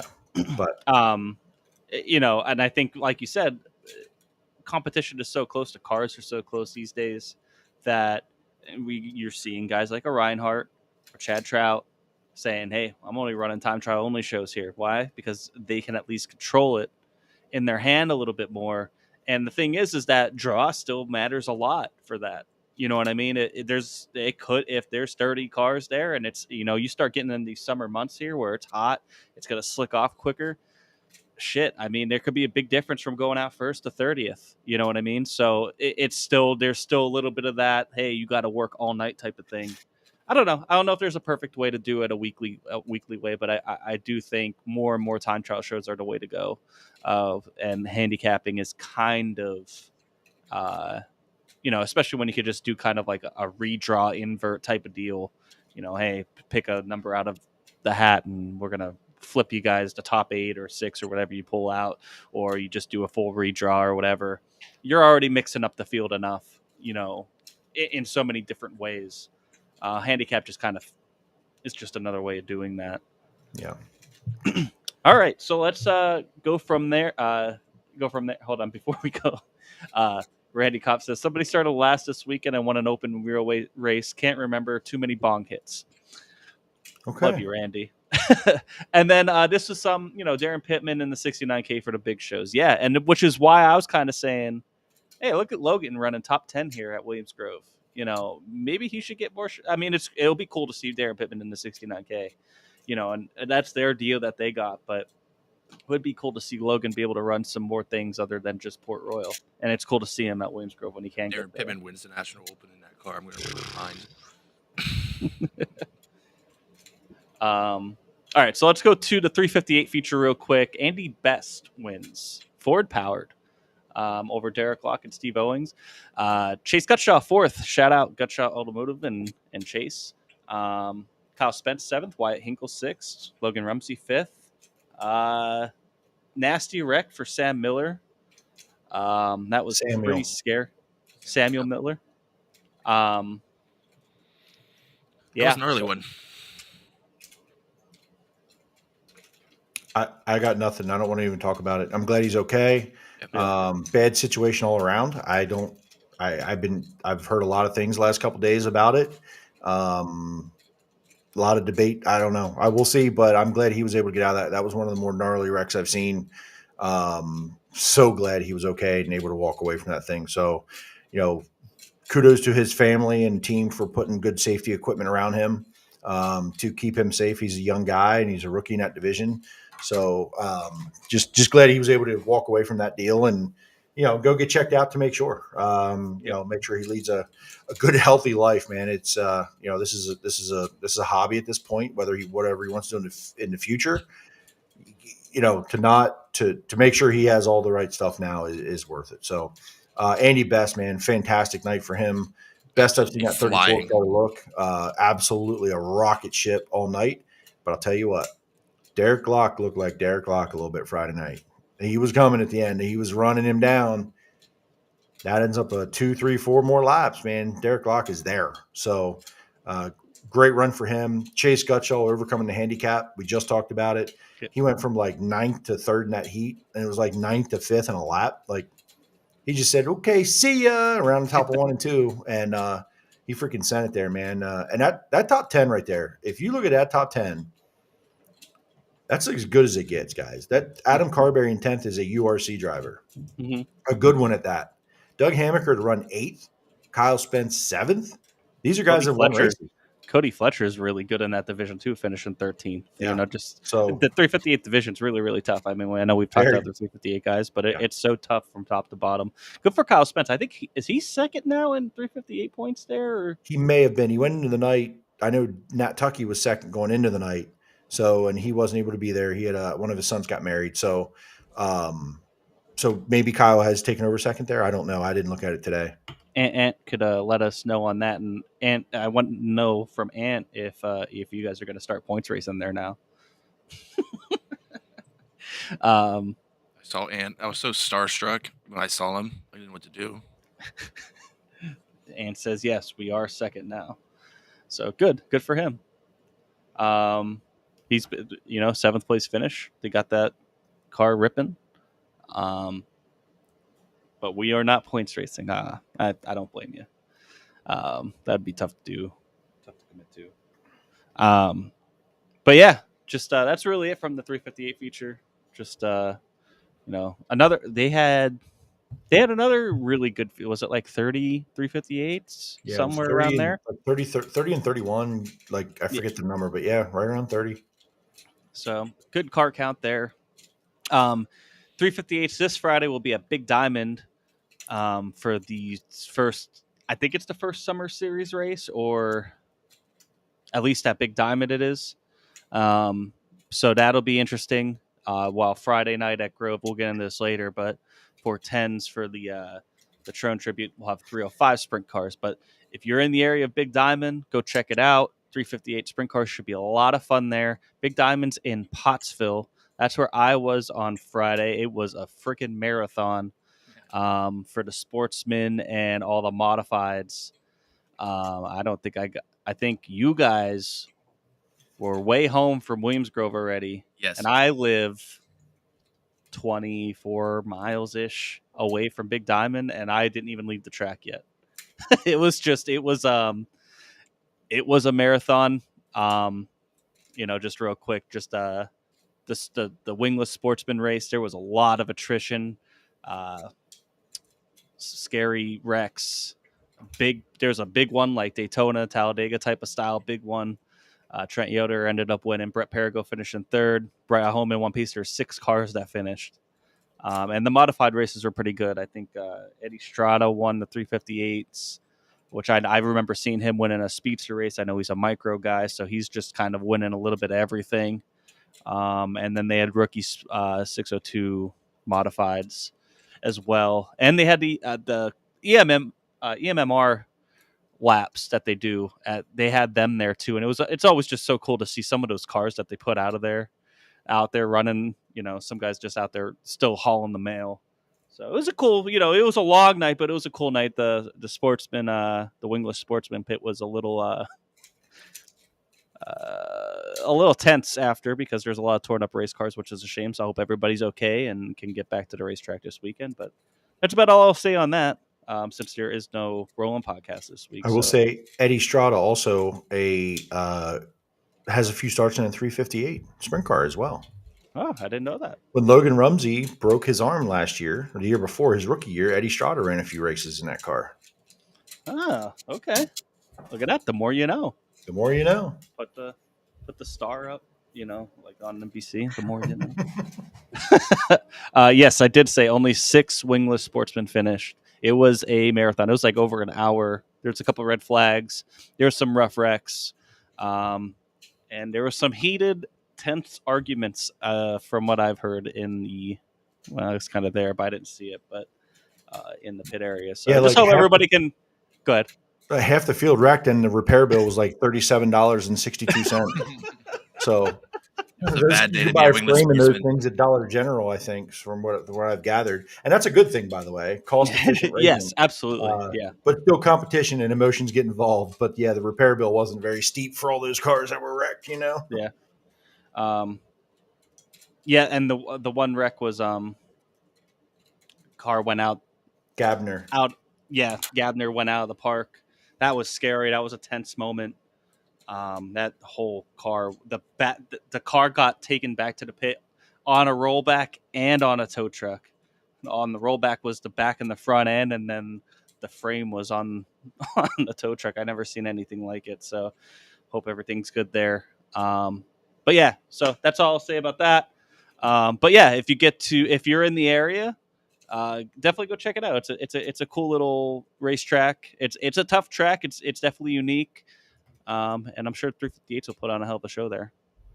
Let's get to Port Royal Saturday night. Now, before we get into that, let's talk about Lincoln.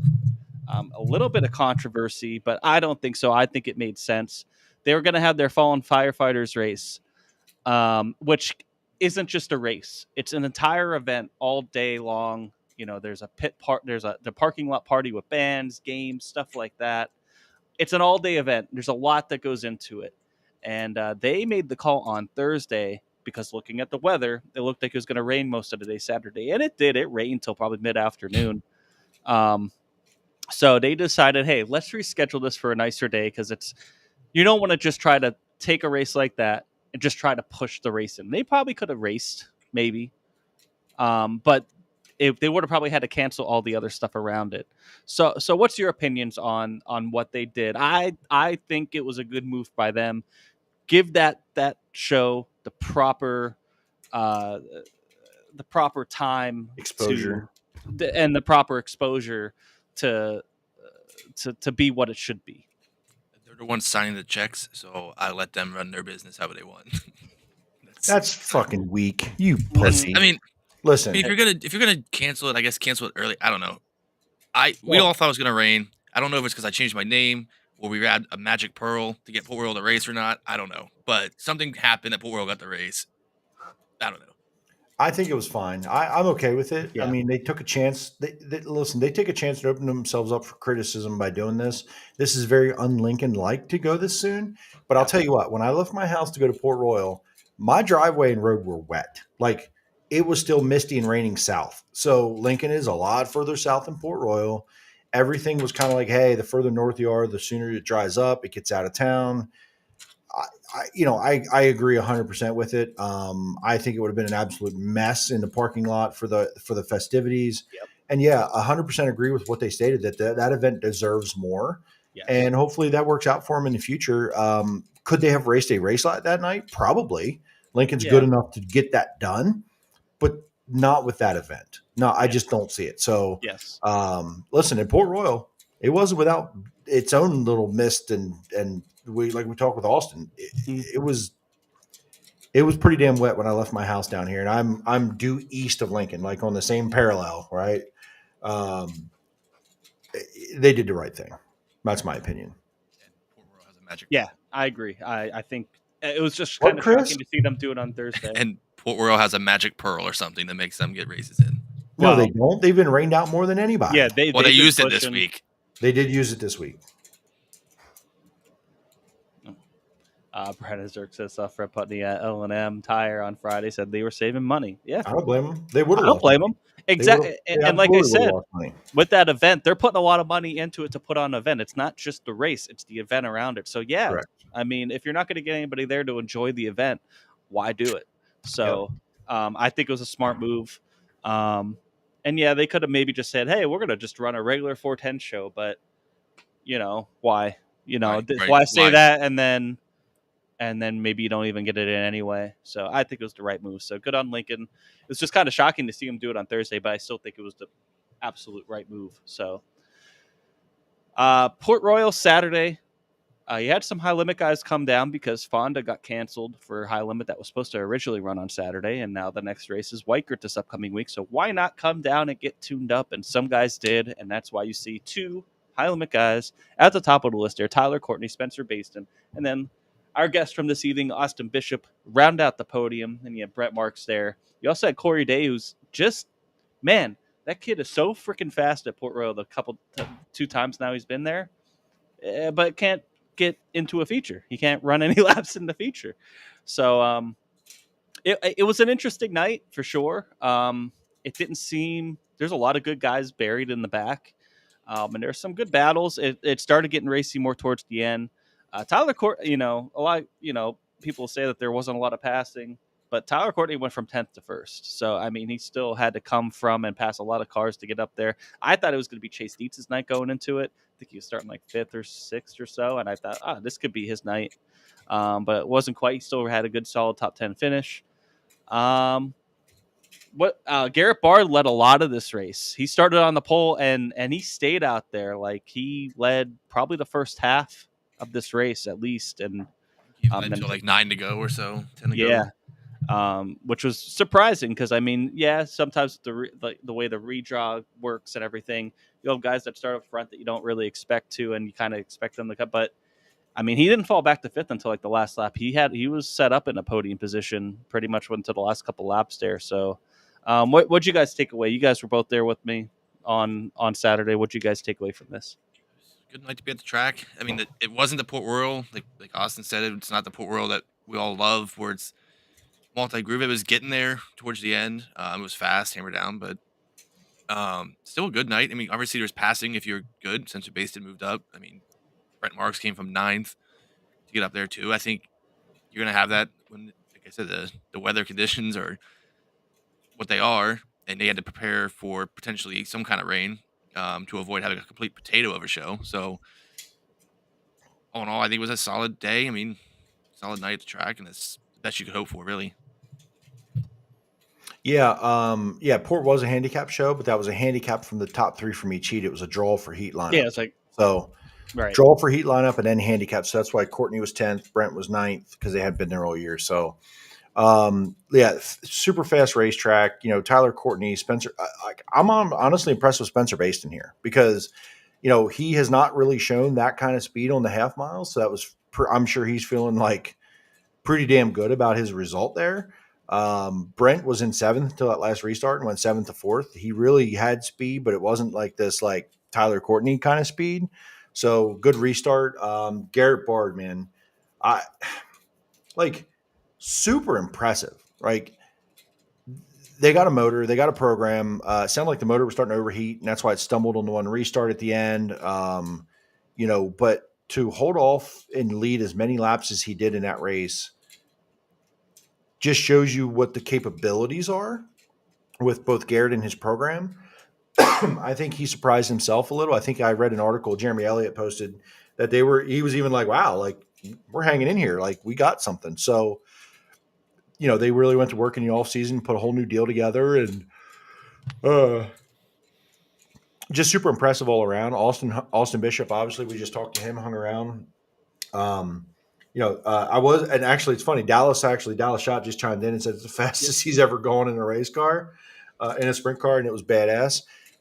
Made the feature, you know, and it was hammered down, and honestly, looked pretty good, right? He finished 18th there. It's like, you know, he's going to remember that for a long time, probably, when you go up there for the first time and you hear it's a speed palace, but we're used to slow and slick, and it was the speed palace, my friends. Yes. It was all of that. So yeah, listen, I can't say that I'm going to go cheer for Tyler Courtney or root for him against Brent. I'm a Brent fan, clearly, but I wasn't disappointed in this. It's just, I expect he should be contending for this win no matter where he starts. That's the bar for him at this point. So he's really found something at Port Royal in the past year. I mean, he won one of the outlaw races last year. He's been running up there. He was a contender every time he ran there last year. And it wasn't that way when he first started going there. And it seems like that with a lot of guys that first go to Port Royal, it's national guys, except for somebody like Corey Day, who just seems to always hit it. But there's a lot. I mean, we've seen a lot of these guys. Like Spencer Baston was one that was really surprising that one. But he won his first win in the 5 was at Port Royal, so it wasn't that surprised by him being up there. But I wouldn't say he was somebody that I would put in my top 5 as a contender. But he's there. Just Corey Eliason with the 10th. Jake Carklin, another top 10. Man, I'm telling you, he looks really good in that 35 car there, especially at Port Royal. He's been pretty solid there when he's able to at least race. I know he's had some things go wrong here and there. But yeah, he's been looking really, really good in that car. He's looked good at Port Royal in his own car in the past, but in that 35 car, it's kind of taken it up a little bit of a notch. And I would not doubt if he's another guy that we're talking about getting his first win here later this year. Maybe it's a place like Port Royal or even Selinsgrove.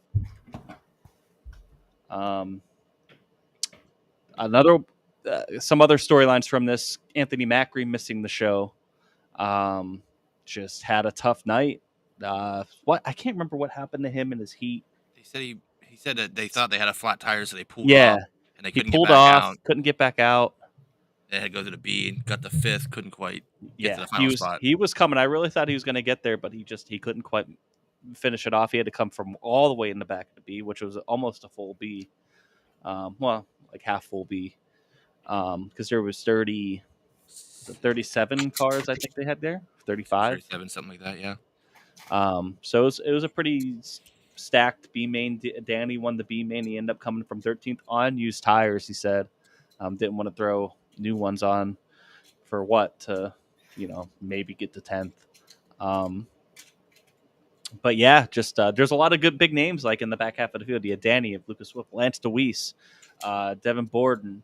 Logan Wagner was 11th there. Chase Dietz, like I said, I thought he was going to be a guy that was going to contend for the win. He kind of fell back a little bit, but looked solid still overall.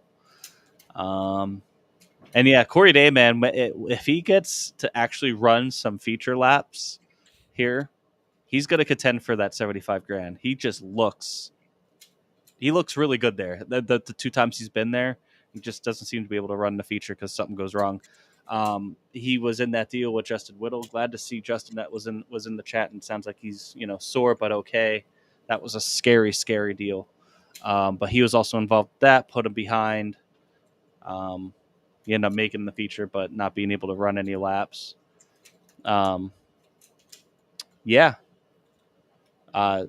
Steph says, my fiance took me up to the merch section. Bad idea. Only left with 2 pair of earrings and 2 victory fuels, though, so controlled myself. Good job.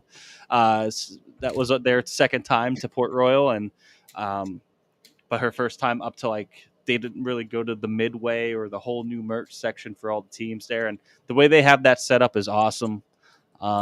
It takes all that congestion out of the midway, and but they have so much around there, so it's really cool. Super late model race was pretty good.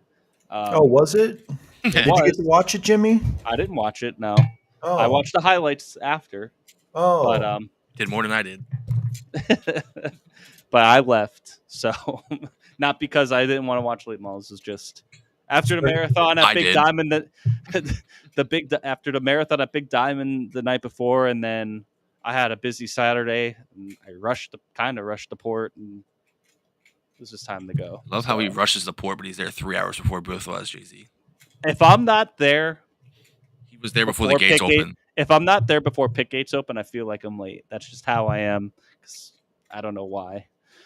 I don't have a luxury of just rolling out of my house half an hour before a race to get to a track. I got to plan this shit for an entire fucking day.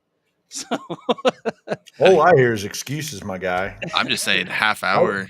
We sprint rose car, 8 minutes. The sprint car feature's over. I walk around turn 2 where the turn 2 terribles are, and the only turn 2 terribles left are freaking Andy and his buddy, the ones that are further away from the racetrack than any of us. They're the only 2 left.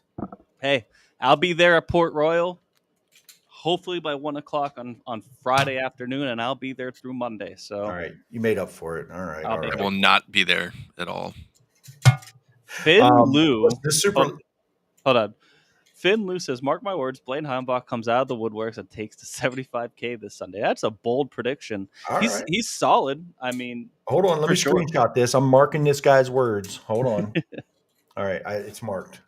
It's not. Blaine's won there before. He's solid there. He ran 12th this past week. He's always in the contender to be a top 10, but it's a tough field. Brad says, "Welcome to my world, Jimmy." Yeah, I hear you, man. I got to plan that shit out all day. Sorry, go ahead, JC. No. I just say, Brad, you got a plan though. Like Jimmy's truck's a little faster than your wheels, my guy. Pretty sure Jay-Z came from farther to go to Port Royal than Jimmy did, but whatever. I don't know, hour and a half. I'm like an hour 10, hour 15. Yeah, about the same. No, that super late model race was awesome, man. It sucks because I'm rooting for Trevor Feathers for sure. Just got to know him not. I don't really know him, but doing the photography deal and Rich and helping out Rich with Addicted to Dirt. He's a client of Rich's, and definitely was rooting for him. It's a pretty race car, and got out and got going there. But man, Colton Flinner. I didn't even realize it was Colton Flinner because that car all night kept jumping out, and I'm like, man, that's a sharp race car. That's a good looking race car. And Colton Flinner now for 3 years in a row has had one of the sharpest race cars on the racetrack. The black with the orange and the reflective. Mm-hmm. Like this is year number 3 where I'm like, damn, that's almost freaking Colton Flinner. Like shame on me. I know the name. I've seen him race. He is fast. That car was ripping in the heat race. When he got to second, I'm like, holy shit, he's going to run him down here. Last lap, last corner pass, gets it done. Very emotional victory lane. Lost his dad last fall. First time in victory lane since he lost his dad. It was a difficult interview for him to get through. His tone of voice never raised. He was quiet the whole time. Just very emotional victory lane for him and the whole family. Him, his wife, the kids, the team. Just super emotional. Again, hate to see Trevor Feathers lose that way when he led the whole race, but just a cool deal all around. Great race. Matthew Bird here says Nathan Long versus Austin Berry. That happened in the B main, I believe. There's some weird stuff that happened during the late model heats in the B main. Who's in the 2J? Jones. Broke. No, Yeah, he broke, right? He was running second or third in the heat. He broke coming out of turn 2 as they're battling 3-car battle for that spot, and he broke and just died in front of a loop. Was it Looper and somebody else? But it took. It might have been Trevor Feathers. Cars. Trevor Feathers, I think, was the one. Yes, Trevor Feathers is the one that ended up turning him. Yeah, and I think Mike Looper was the other car that was involved. Had nowhere to go.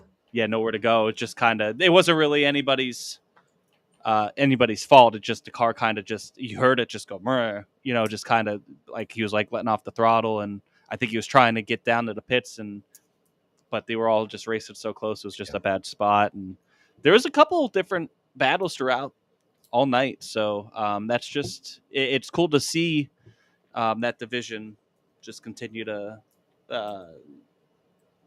build there at Port Royal.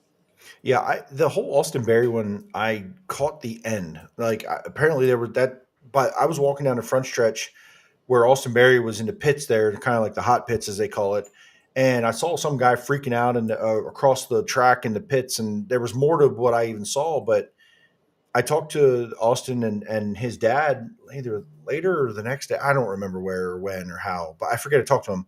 And I was like, what was dude mad about? He's like, we're not sure because I wasn't sure either. Like apparently that guy that was pissed blew the corner, drove all the way up the track in 1 and 2, and Austin just kind of like, it reminded me of like the Stenhouse Kyle Busch thing last night, where he got up the track and Austin just kind of filled the hole and just was going to drive off, and something happened. Kids pissed off, and Austin was like, I don't know what I did because he blew the corner. So yeah, I may have to go back and look at it. I mean, I only heard one side of it. I don't even know the other guy. But he was super angry, like very mad. He was coming out to the track. I think at one point they had to pull him. Yeah, big time. Right. Pulling him back in. There was something about a tire he was trying to lift or throw or something. Yeah. I don't know. Crazy shit. Too many freaking victory fuels apparently. But yeah, I don't know. I don't know. But Austin had a super frustrating night all around with them. I saw, I think, a recap. They found a couple things wrong. A broken U-joint. They had something else wrong in suspension. So that was their first time out. They did a little testing the other night at BAPS. Had a little bit of an issue there. Just shaking things down. Just kind of getting going. And they'll get another crack at it this weekend because I think they are with the High Limit Series Saturday night. So Supers are back at Port Royal Saturday. Hell yeah. Yeah, it was good to see Austin out, friend of the show. We know he's been dealing with trying to get the car out there. Good to see him out there. Obviously, it's good to find it now, before anything gets hopefully too broken or anything like that, and they get it figured out, and maybe he's contending here Saturday night. Anything else from Port Royal this weekend? Limited lay models. We had Ryan Zook take the feature win. There's so many black and yellow race cars in that division, but he gets out of the car and does the sketch on top of the car. So that was kind of cool, popular for sure. The 13 fans that were left, not Jimmy or Chris. But that was a cool win. His team and family were super fired up, so that was cool. They had a smaller field. Again, we talked about the limiteds having small fields. But they're good fields still. But they're good fields, right? That's a good group up there at the front. Devin Hart, Trent Brenneman, obviously Ryan Zook, Lane Snook. Like there's some good cars up there for sure to contend. So, oh yeah, 2 track records. He beat the 20 lap track record for the limiteds up there. That's how fast they were. All night still at the end of the night. They broke that one. So, but pretty cool for sure. Good night at Port. Always a good night at Port. Excited to get up there this weekend. We'll talk about that here in a little bit. Let's get to yesterday. Baps, Jacob Allen getting the win. Corey Lyson second. Danny Dietrich finally getting back up into a podium spot after fighting some gremlins for the past couple weeks. You were there, Jay-Z. What you see from this race? I think it was pretty good, but it was pretty good from like second on back. Not that Jacob dominated and ran away, but he really wasn't super challenged. Jacob did a fantastic job in lap traffic. He mentioned victory lane, like all the lap cars really worked in his favor. He didn't really have to make too many super hard decisions. A lot of them just got down out of his way. He kind of committed to the top and stayed there. Danny was obviously very good. Corey was good. Freddie was competitive. Danny and Freddie had a pretty good battle there for a little bit. And whenever they're near each other, you're always kind of watching because you never know what the hell's going to happen. Macri got wiped out. He got bordened a little bit, it looked like. Then Devin broke. So they were up there. Devin was fast. Troy kind of a little bit of a good night, but like didn't really, for starting where he started. I think he started 6th, finished 6th, was around other cars competitive, but they kind of got strung out for a while. That top 6, 7 really kind of got strung out, and not the most exciting Baps race I've ever seen, but Jacob did his freaking job, man. Like I'm not gonna hate on Jacob doing his job, and he earned his way to get to the redraw and took control and ran away with it a little bit. So Logan Rumsey, man, P8, like running with the big boys. Cody Hartlaw with the top 10, good time trial night. New car put together there since they had their pretty big wreck at Lincoln the other week. So good on him. Ryan Newton, P11. They're down to one motor. Ryan's going to be finishing up here pretty soon. He's going to head back home for like a month or so, and he'll be back in later this summer. They have a new motor getting put together too. So he'll have a little bit of a break here as we get into that. I talked to him a little bit this weekend. Kyle Reinhardt, P12. He's good at Baps. Austin Bishop, P14. Again, had a little bit of struggle in the heat, came forward. My boy Brett Strickler made the A main. He's pumped. Had a good time trial night. Probably not as great as he wanted to be in the feature there, but he made the A and he was running around good race cars. So Kyle Spence, unfortunately, sucks. He made the A, came out of the B. Listen, they broke the front axle because Devin Borden thought the whole field had gone by. When Devin broke, turned around across the track right in front of Kyle, and Kyle had nowhere to go. I don't know what Devin was doing, but he had to have thought that everybody was by him already, right? But you don't have mirrors, so you don't know. Lucas Wolf, another top 10. Just kind of look at this rundown. There's storylines throughout this field on how guys have been doing. Pretty cool. Kyle Moody, man, another top 5 at Baps. He's been running really, really well there. I think he's going to crack one there this year. I think he's going to grab a win. You think so, right? Like you just feel like it's going to happen. He led some laps earlier this year, had some good runs, with Macri and Danny and things, and yeah, you almost feel like it's going to happen. Yeah. Tyler Ross is another one, another top 10. He was a guy that led a lot of the last race there, and ran really well until Macri passed him, and he's another guy that runs really well at Baps. Ryan Newton, you brought up.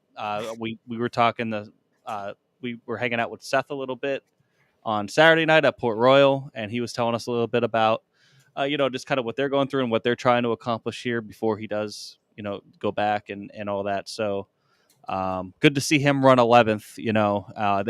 They made the feature at Utica Rome, I believe.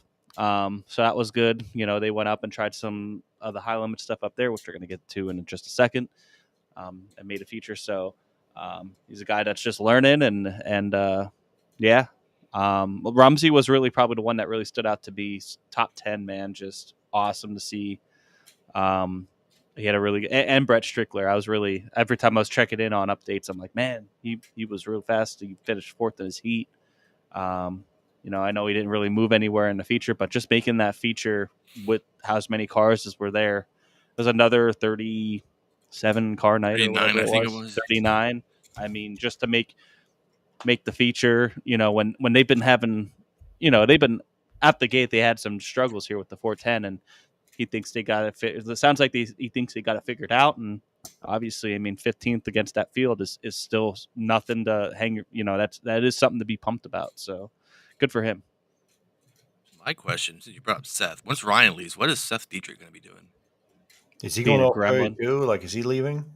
He should probably go to Galapagos or something like that. Just to get the hell away from me. He's not going to beat me in a race.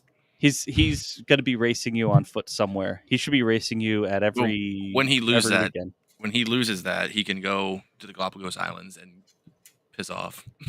Galapagos Island. Okay. Yeah, really extreme. Speaking of Seth, Billy finishes 13th. Solid run for him too at Baps. Yep, no doubt. Good for him. All right, real quick, let's get to some of the other national series real quick. Outlaw Speed, Kokomo. We were kind of live doing that last Monday. Who the hell won that? No, that just left my mind. Who the hell? Tyler Courtney. That? It was Tyler Courtney. That was my pick, right? Yeah. Tyler Courtney won. And then Outlaw Speedway on Thursday night. Brad Sweet with the win. Tyler Courtney second. They seem to be the two guys. You mix in a little Brett Marks, you mix in a little James McFadden, a little bit of Corey Day here and there. But those seem to be like the two guys right now. Zeb Wise third, good for him. Anthony Macri went up there, got a top 5. Corey Day from 14th to 7th. Brent went from 22nd to 13th.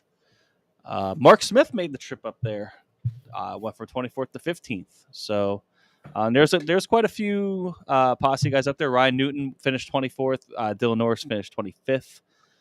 I know Danny did not have a good night there, but he was also up there. Any thoughts from this before we move on to Friday? Friday, Utica Rome. Ryan Newton finished 13th. Danny Dietrich 14th. Rico Abreu gets to win, though, with Justin Peck second. And James McFadden third. Brett Marks 4th. Tyler Courtney 5th. Brad Sweet 6th. Anthony Macri finishes 11th. And Mark Smith, P20. World of Outlaws, Attica on Friday. Buddy Colfoyd gets the win over Carson Bacido. Bill Balog with a podium finish there. Pretty good. They had big car counts there. They were like in the low to mid 40s. I think both nights. Obviously, they're in Ohio. It's kind of like how PA is, where they just have a lot of locals that come out. So that's good. Landon Crawley with plus 15. And then David Gravel with that 11th place finish. So that should really shake the points up there. I haven't looked at the points. But that's kind of, we're talking 11th place for David Gravel. That's not bad. But for his standards, he's a guy he's top 5 almost every night. And you kind of have to be to, compete for a title. Saturday night, Sharon Speedway, David Gravel goes and gets the win, then kind of makes up for it. Donnie Schatz second, Carson Bacido third. A solid weekend for him. Brock Zierfoss ninth. Looks like Hard Charger was Logan Schuart in fourth. So that was really it from those. Nothing crazy notable. Gravel had to come out to be on Friday. Attica's always I love Attica. Attica's a great track. I want to get there one day. And that was really it from this past weekend. Trying to think of anything else that we may have missed. I don't think so. Go ahead. I was just going to mention Silver Crown. That was kind of Silver Crown. History made, or should we say herstory made. Kaylee Bryson wins the Silver Crown race, first female to win. Good for her. Had to hold off. Blanket on the name. Had to hold off right at the line there. Jerry Coons Jr. Was it Coons? No. No. Was it Leary? Oh yeah, CJ Leary. Yeah. Yeah. Had to hold him off coming to the line basically. He was charging through the field. But yeah, got the win at Belleville. So that's a big moment in USAC history, right there. Yeah. So let's go into this weekend. Friday night, John Trone Tribute Race, $10,039 to win. Steph says Jade won last year. She won. Not the Silver Crown. She won extreme. So that was the first female USAC Touring Series win. I believe Jade has won Extreme Outlaw stuff. It's not USAC, which whatever. But yes, big time. This was his herstory. There you go. Absolutely, it's very cool. Very cool. Yeah. Do we think high rollers will be at the Grove? And we talked about this a little bit before we went on. It is $10,000 to win. They're going to be in the area anyway. They don't have restrictions. I would say you probably see a couple. I could see a guy like Zeb Wise, who's had some good runs there at Williamsgrove. $10,000 to win isn't, it's better than a normal weekly $5,000 to win show for sure. So I would imagine that there's time trials for this. Yes. Yes. So I think you see a couple, but probably a Corey Eliason, considering they have Shuttlesworth there as his crew chief and he knows these tracks, probably a good chance for Eliason to come in. Maybe Tyler Courtney, but I don't know. There's a couple guys that will race, but I see maybe, considering Williamsgrove isn't on the high limit schedule, but I mean, if they're going to plan on coming to run National Open and you're already here, $10,000 to win, I could see about 5 of them running. Yeah, I like that. I think, you could see Zeb, you could see Baston, Jacob. Jacob maybe, probably, yeah. Maybe Tyler Courtney. Some of those guys. I think there could be a possibility of that for $10,000. Sure. Yeah. And obviously this graphic brought to you by PA Dirt Track Promotions. Shout out Tony for making this graphic, making it nice and easy to know what's going on this week. Lincoln's running Saturday, the Bob Libby Memorial 410s. Is it street stocks as well with them? Or there won't be 358s there. I think it's just 410s, and I want to say it's like late models and street stocks or something like that. But that'll be running on Saturday. And then the big event this weekend, though, is the Bob Weikert Memorial. Saturday and Sunday, $10,000 to win on Saturday. The big $75,000 to win race on Sunday. The biggest race so far in PA this season. Actually, it might be the biggest paying race in the country this season so far, if I'm not mistaken. I don't think anything paid more than that so far. So it's going to be a big race. Obviously, with the High Limit Series, first time that we're getting to see this version of the High Limit Series, here in PA. I'm excited. I love this weekend so much. It's one of my favorite events outside of the National Open and Tusky 50 week, the Fair Week. This is one I look forward to. It's like it's the official kickoff of summer, because right after this you start getting hit hard. Like it's just so, like, you think there's a lot of racing already. It's gonna hit you hard because you got USAC Eastern Storm coming in, soon. We got PA Speedway coming up. You got Western PA Speedway thrown in there. You got all this other stuff. And then you start getting the month of money in August and September. So I want to know how you're going to win the campsite contest there, because you're going to be there, have to hold it down. Like, are you going to go costume? Like, you going to go like throwback? You and Kim could go like 70s style, get real hippie with it, like some bell-bottom jeans? I don't know. So I couldn't see you wearing when I bell-bottom was- jeans. You look when I was- ridiculous. She was off today, and she went and did some shopping. And she said she was passing by Hobby Lobby and saw all these decorations and stuff. And she's like, I almost bought a bunch of stuff but she held off. Maybe we'll do something. I don't know. A couple years ago, it was a Mardi Gras theme. That was pretty hard to compete with. If I see maybe pictures we'll of do you something. and Kim dressed in bell-bottom jeans, I will probably Nah, I don't talk think to you we'd go again. that far. I don't think we'd go that far. But maybe we'll do something. I don't know. We'll be there, camped all weekend. Probably plan is to get there Friday. And if I get there early enough and I feel like it, maybe I'll go truck over to Williamsgrove. If not, we got a projector, so maybe I'll hang out at the campsite and watch it on a projector on Dirt Vision. Jimmy would look like Shaggy from Scooby-Doo. Yeah, he would. If I still had my hair that I just yeah. cut, maybe. Look ridiculous. Finn Liu asks, do you think Outlaws will show up on Sunday? And this has been something that people have been talking about because it is $75,000 to win. It is the biggest race so far of the year in the country in terms of payout. And they are off. They're in Ohio. And then where do they go on Monday? They don't still go Lawrenceburg on Monday, do they? They go somewhere on Monday for Memorial Day. But they have Sunday off is the point, and they're not that far off. And it's not that far afterwards. So there's talk of some Outlaws maybe using one of their freebies to come run. I could see a guy like a David Gravel or even a Donnie Schatz, guys that have run Port Royal really well and have won big races there. I don't think you see any. I think you see exactly zero. Really? Yep. They're saving them for other Eldora. There's King's Royal. Buddy just used one at Kokomo for 20. He lives there. He's home. That's like that's you know what I mean. That was sentimental. That wasn't money.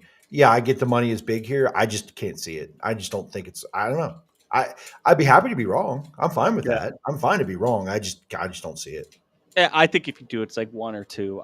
Maybe like a Logan would come home for it. Maybe.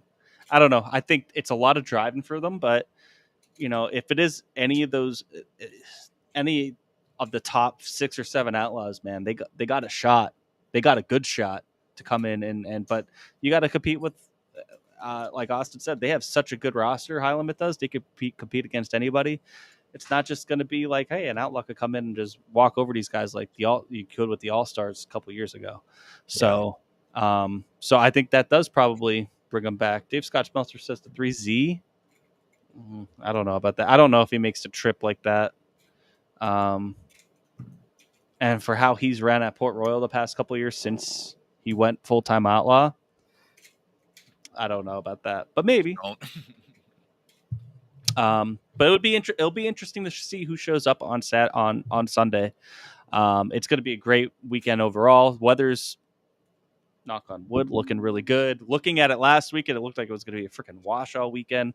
Now it's looking like right now, it could be a very beautiful weekend, very dry weekend. I hope I don't jinx it. But get your ass there to Port Royal. This is a great event. They have stuff going on all weekend. There's a concert Friday. There's a post-race concert Saturday. There's a post-race concert Sunday. They got cornhole tournament.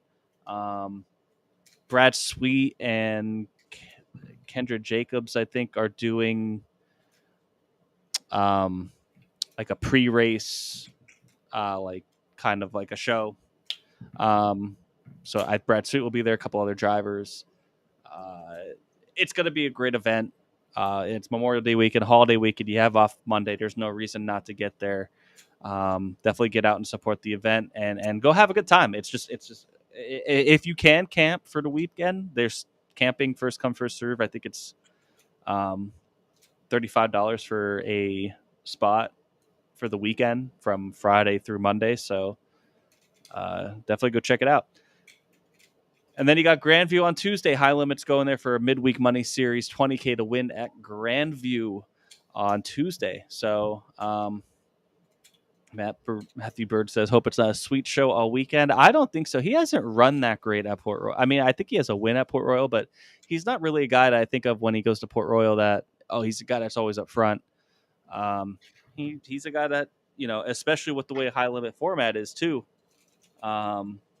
who knows? Like, I think it's going to be tough. You're going to be going against guys like Logan, Chase Dietz in that 1Z, obviously Macri.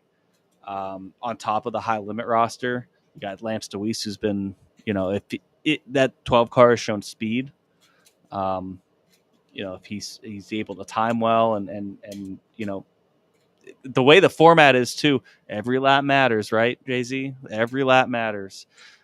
There's passing points and all that. So the format's not just a normal format. It's an exciting format throughout the entire night, and you got to, as Danny said, you got to race your ass off every lap.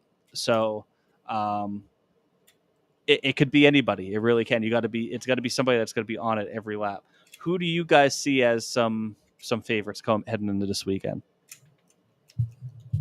I don't know how you pick against Brad Sweet, Tyler Courtney, and Brent Marks right off the top. I can easily. Well, I mean, if you're looking at favorites, that would be the three. But the field's so deep. I mean, like you named a bunch there. Tyler Courtney fresh off the win. Brent is obviously good there, and Brad Sweet's good everywhere.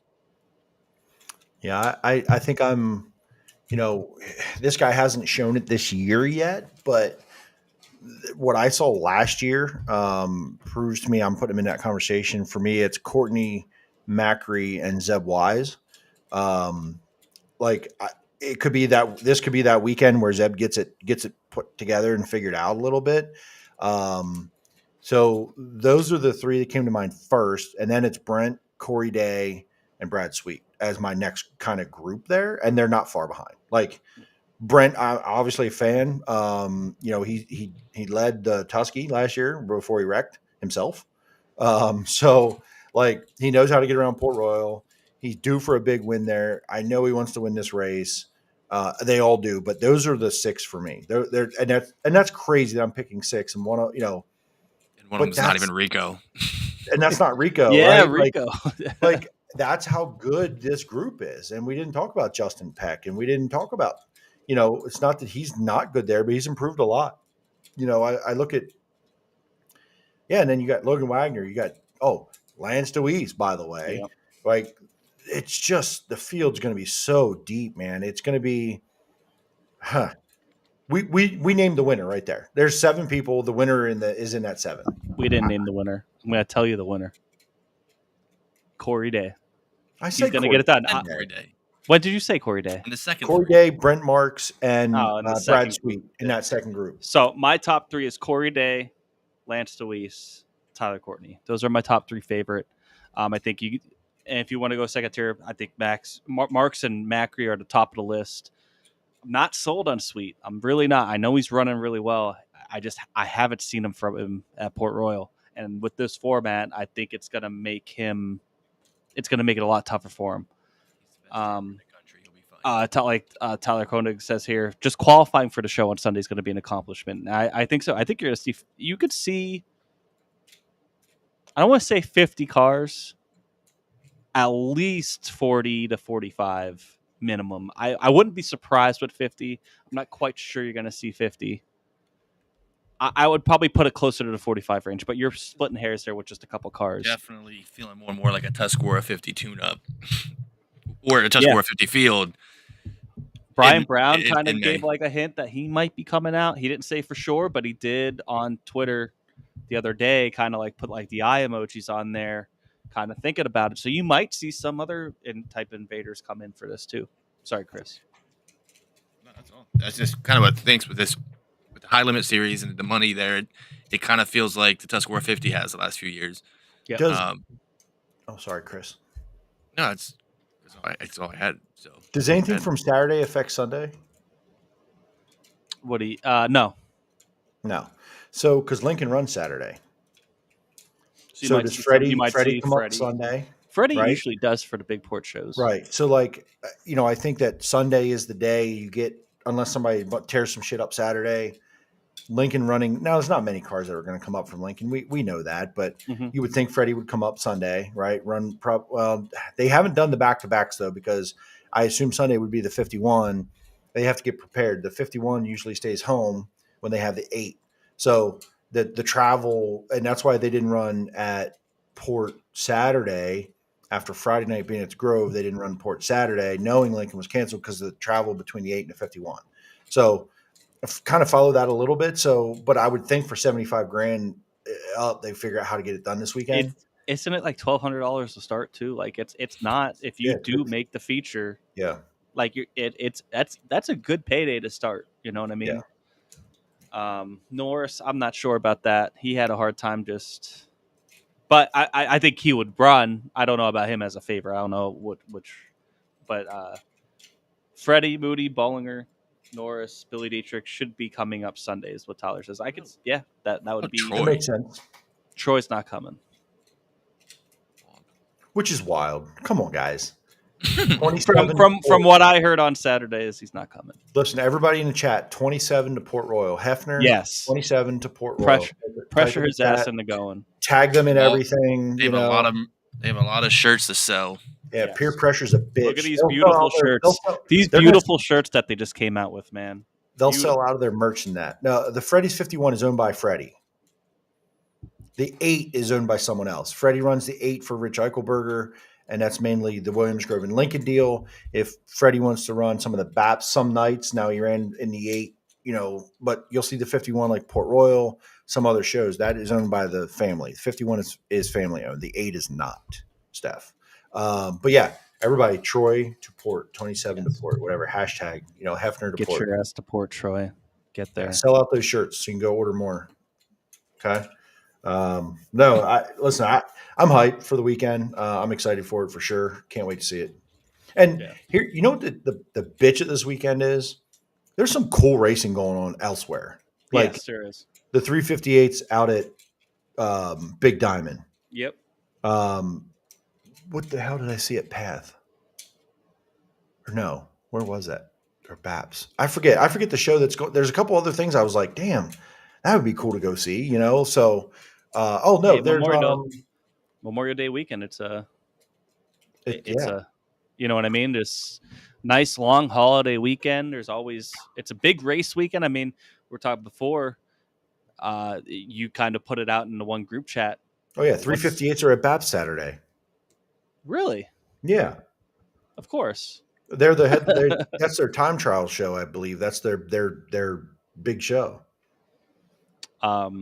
You also got Indy 500, which that's another thing that Port Royal is doing. You're worried about missing the Indy 500. Don't care. Get your ass to Port. They're having a watch party there. So, on top of all the other stuff that they got going on, just to really make it a cool, really good event for the entire weekend. I'm excited. And then Monday, there's always Selinsgrove's not racing Monday. No, that's not a but thing. You know what is racing? And I just saw this on my Facebook page. And again, we don't follow this a ton. But did you know STSS is at freaking Kutztown tomorrow? I did not know that. The short track Super Series modifieds are at Kutztown tomorrow with the 600s.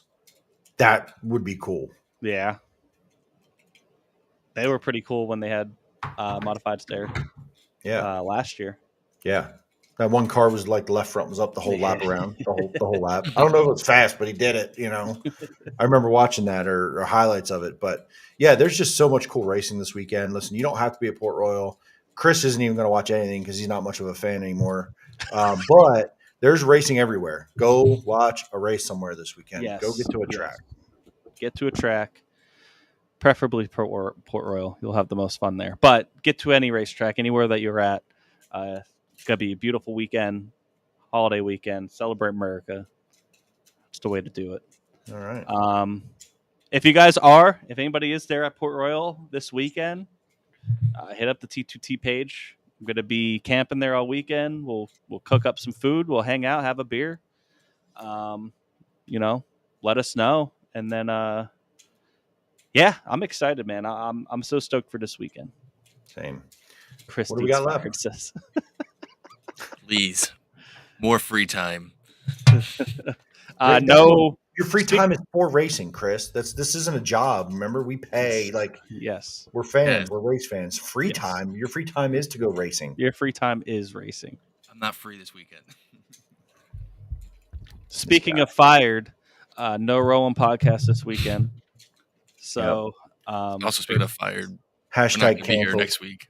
No, not canceled. Just kidding. Oh yeah, speaking of fired, we will not have a show next week.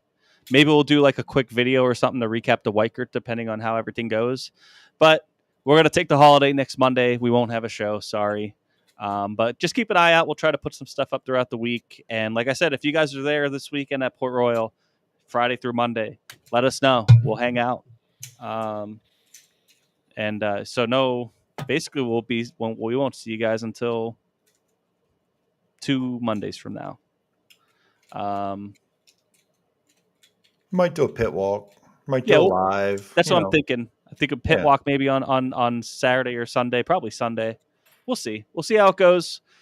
Yeah, sorry, Steph. I know, but hey, go enjoy Memorial Day. It's a holiday. Yeah, Monday's our free time. Okay. Yeah.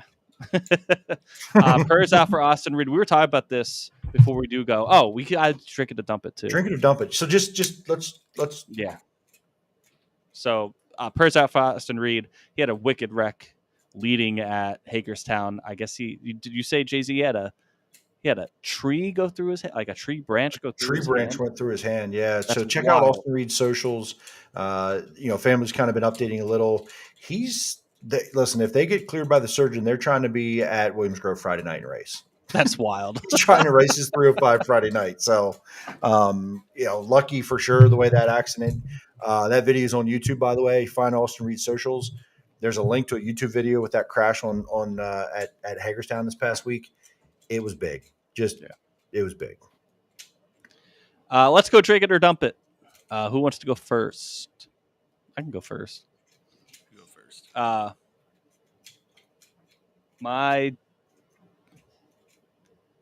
don't like going first.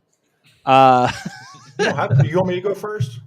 Yeah, go ahead. All right. My drink is Kaylee Bryson and Women of Racing.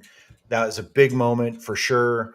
We're in a really good era right now for women drivers and women in racing. Jade Avedisian, what she's doing right now in the racing world, and Kaylee Bryson, and there's so many more. So shout out to that. That's a big moment in history there. Dump it this weekend is it for me. And I don't want to take everyone else's and they may overlap a little bit, but Justin Whittall, glad he's okay, man. That's scary. Another scary one for sure. Austin Reed, just what we talked about there. Hate seeing anybody get banged up. I'm glad Samuel Miller's okay. Dump it for that whole deal there. There was a lot of big wrecks this weekend. And, based on everything that thankfully our guys are safe, we feels like this always goes in like runs of these big ones. And this weekend was a lot of big wrecks. So thankfully, Knoxville, Justin Henderson, huge one down the front stretch. Thankfully, he's okay. He was ready to fight. Very much ready to fight. So, listen, they're fighting in the NASCAR pits over getting nosed into the wall, right? A bunch of pussies. No, I'm just kidding. I'm kidding. Okay, relax. But thankfully all these guys are okay. A lot of torn up equipment, and thankfully everybody's okay there. Also, if you haven't seen on social media, try to find it. There's for Eric Rutz. I know Chris is close with them. There's some stickers being sold, kind of help out the family a little bit. Hit up Elite Racing Imagery with Tim and Gary. They kind of put that together to get some stickers. I got my winged Super Sportsman sticker this weekend. I might pick up a wingless next weekend. They got wing and wingless for Eric. So just kind of working that out, but that's all I have. Whoever's next. I will do a drink it to and he's in the chat, Brett Perigo and his dad. So Brett finished third on Friday night at Big Diamond. They had a 3.5 hour drive from Big Diamond to get home. Brett then got up, unloaded his car, loaded his dad's wing 410, and they drove all the way out to Kentucky to run with Boss. So, just wild. And he had a good run on. He was one of the few that survived, and that was going to be my dump. It is just that wingless sportsman division had a lot of torn up race cars. Just hope everybody's okay and they could get the cars back out on the track and they didn't do too much damage. I will also do a drink it. I'm going to steal it from Chris Noel here. Shout out Kyle Larson. I was in awe yesterday of watching, at home, of him watching what he did at the Indy 500 qualifying. And then, he was a factor to win the All-Star race. And he didn't get a lap in that car on the new surface, anything, and got out there. Just goes to show. I know I'm a Larson fanboy, but that was really, really impressive. And then dump it also to Justin Whittle. Just glad to hear that he's just right now sore and that everything's okay, because that was a really, really scary wreck. Go ahead, Chris. Drink it. I'll just go with the Lucas Wolf in that battle Friday night with him and Freddie and Troy. It was a good battle, and when Lucas Wolf wins, it's a good thing. Dump it for anyone that was there. There was a dude trying to catch a football in the infield who cleaned out a trash can in between the two features. Dump it out for that buddy, because he got truck sticked by a trash can. It was hilarious. Side note, the Paragos. If you're watching this show, and again, there's like 4 of you, but if you're watching this show and you want to be a fan of racers, you become a fan of the Paragos. Okay. Absolutely. We like these guys. We're fans. We're friends. But what they just did this past weekend is what all these guys on social media go, that's a race car. That's a race team. That's how it's done.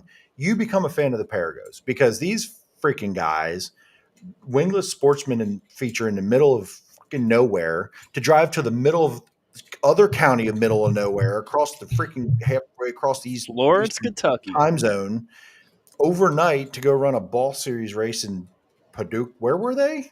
Florence, Kentucky. Okay. That place looked like it looked like someone's backyard, the picture I saw from the front stretch. So came down like 3 and 4 down a hill. Like, listen, man, those guys are racers. If you want to root for some racers, the Parago family, I don't care. Pick one of the 9 or 12 or 15 of them that are racing. They're all like winners.